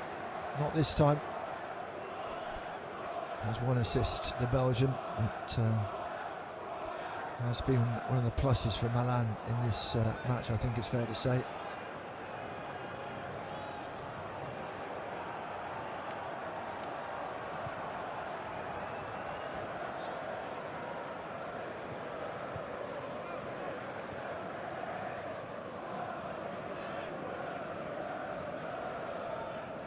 Keeping going. Hato moves into traffic. Now a chance for Fofana. Salamakers has gone to the other flank without too much success. Shadows lengthening. The intensity of this match not undimmed. Estavio. Met by Santos. Couldn't control it. He's certainly added a certain something, hasn't he, since he's come on. Estavio. What a talent. Certainly not lacking in confidence.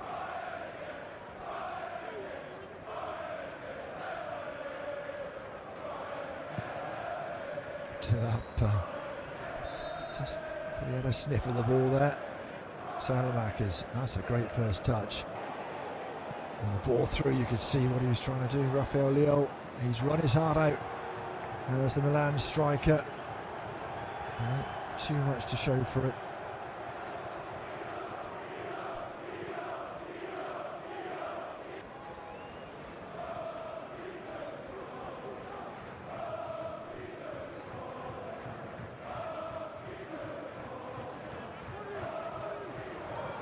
Still low again. Bardisaghi. I bet he's enjoying this last 20 minutes. And still comes away with the ball. So Marc comes away with the foul, and I think he's probably had enough. He's run his socks off. And look at the bench, I think, saying any chance of a breather. Just got a little touch on the back, past the Achilles.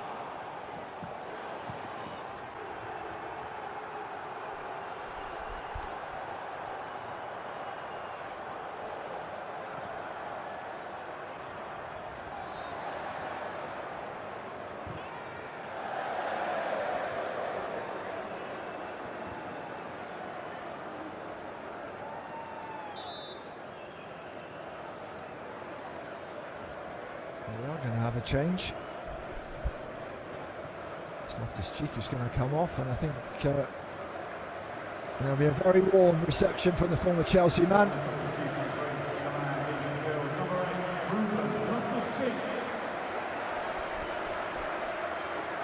Both sets of fans have a special place in their heart for him. Also in the field with number 6, Alexis Salamanca. To be replaced by number 32, Diego Silva.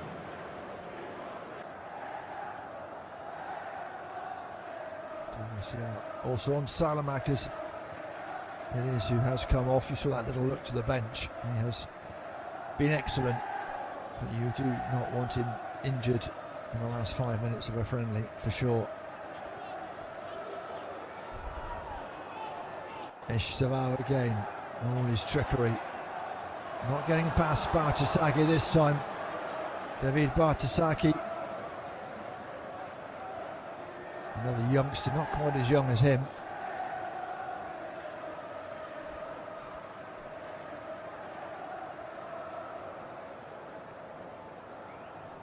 He'll be happy enough with the display. These teams have met, we mentioned 7 times in friendlies, also 7 times in competition. First one all the way back in 1966, the Fairs Cup. What became the UEFA Cup, which of course then became the Europa League. Both teams, of course, have been coached by Carlo Ancelotti. A lot of links between these two teams.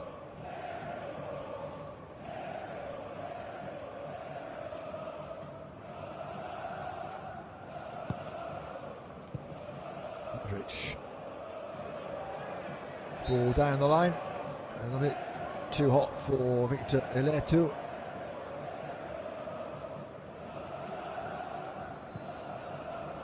Work to do, I think, for Allegri. In Serie A, unthinkable really for a giant like Milan. Did get to the final of the Coppa Italia, lost to Bologna.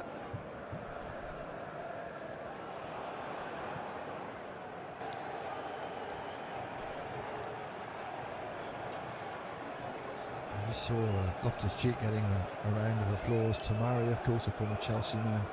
Pulisic.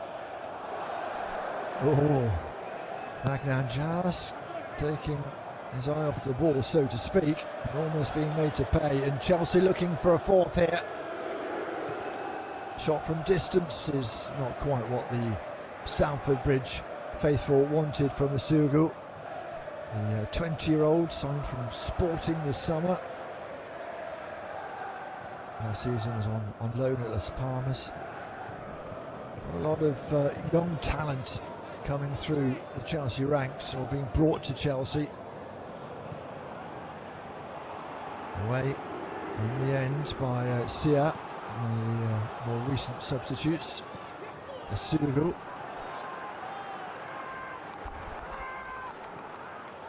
Gusto.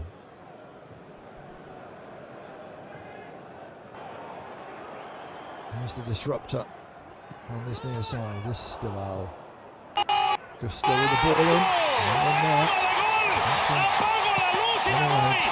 So Duto.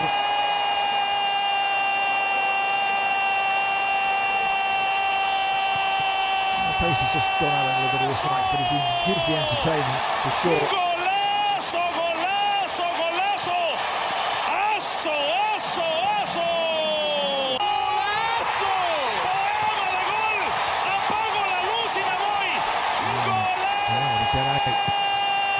Corner, regain possession. Gusto. Golazo, golazo, there might be another goal here.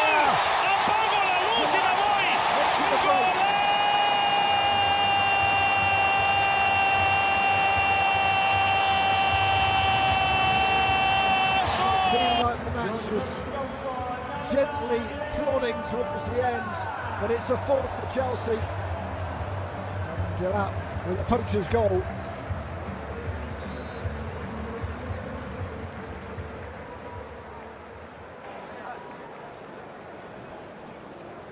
Another one who seems a good investment.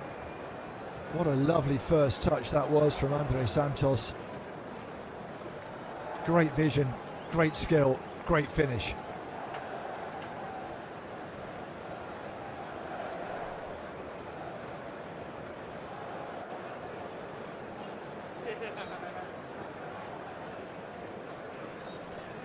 Referee will bring it to close on the dot of 90 minutes.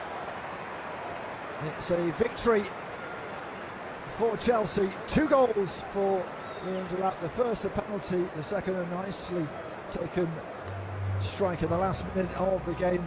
An own goal from Cubis, a sublime headed goal from João Pedro in the first half. There's only a consolation from Yusuf Fofana, their goal a nice one, but full time here at the Bridge. Chelsea 4, Milan 1.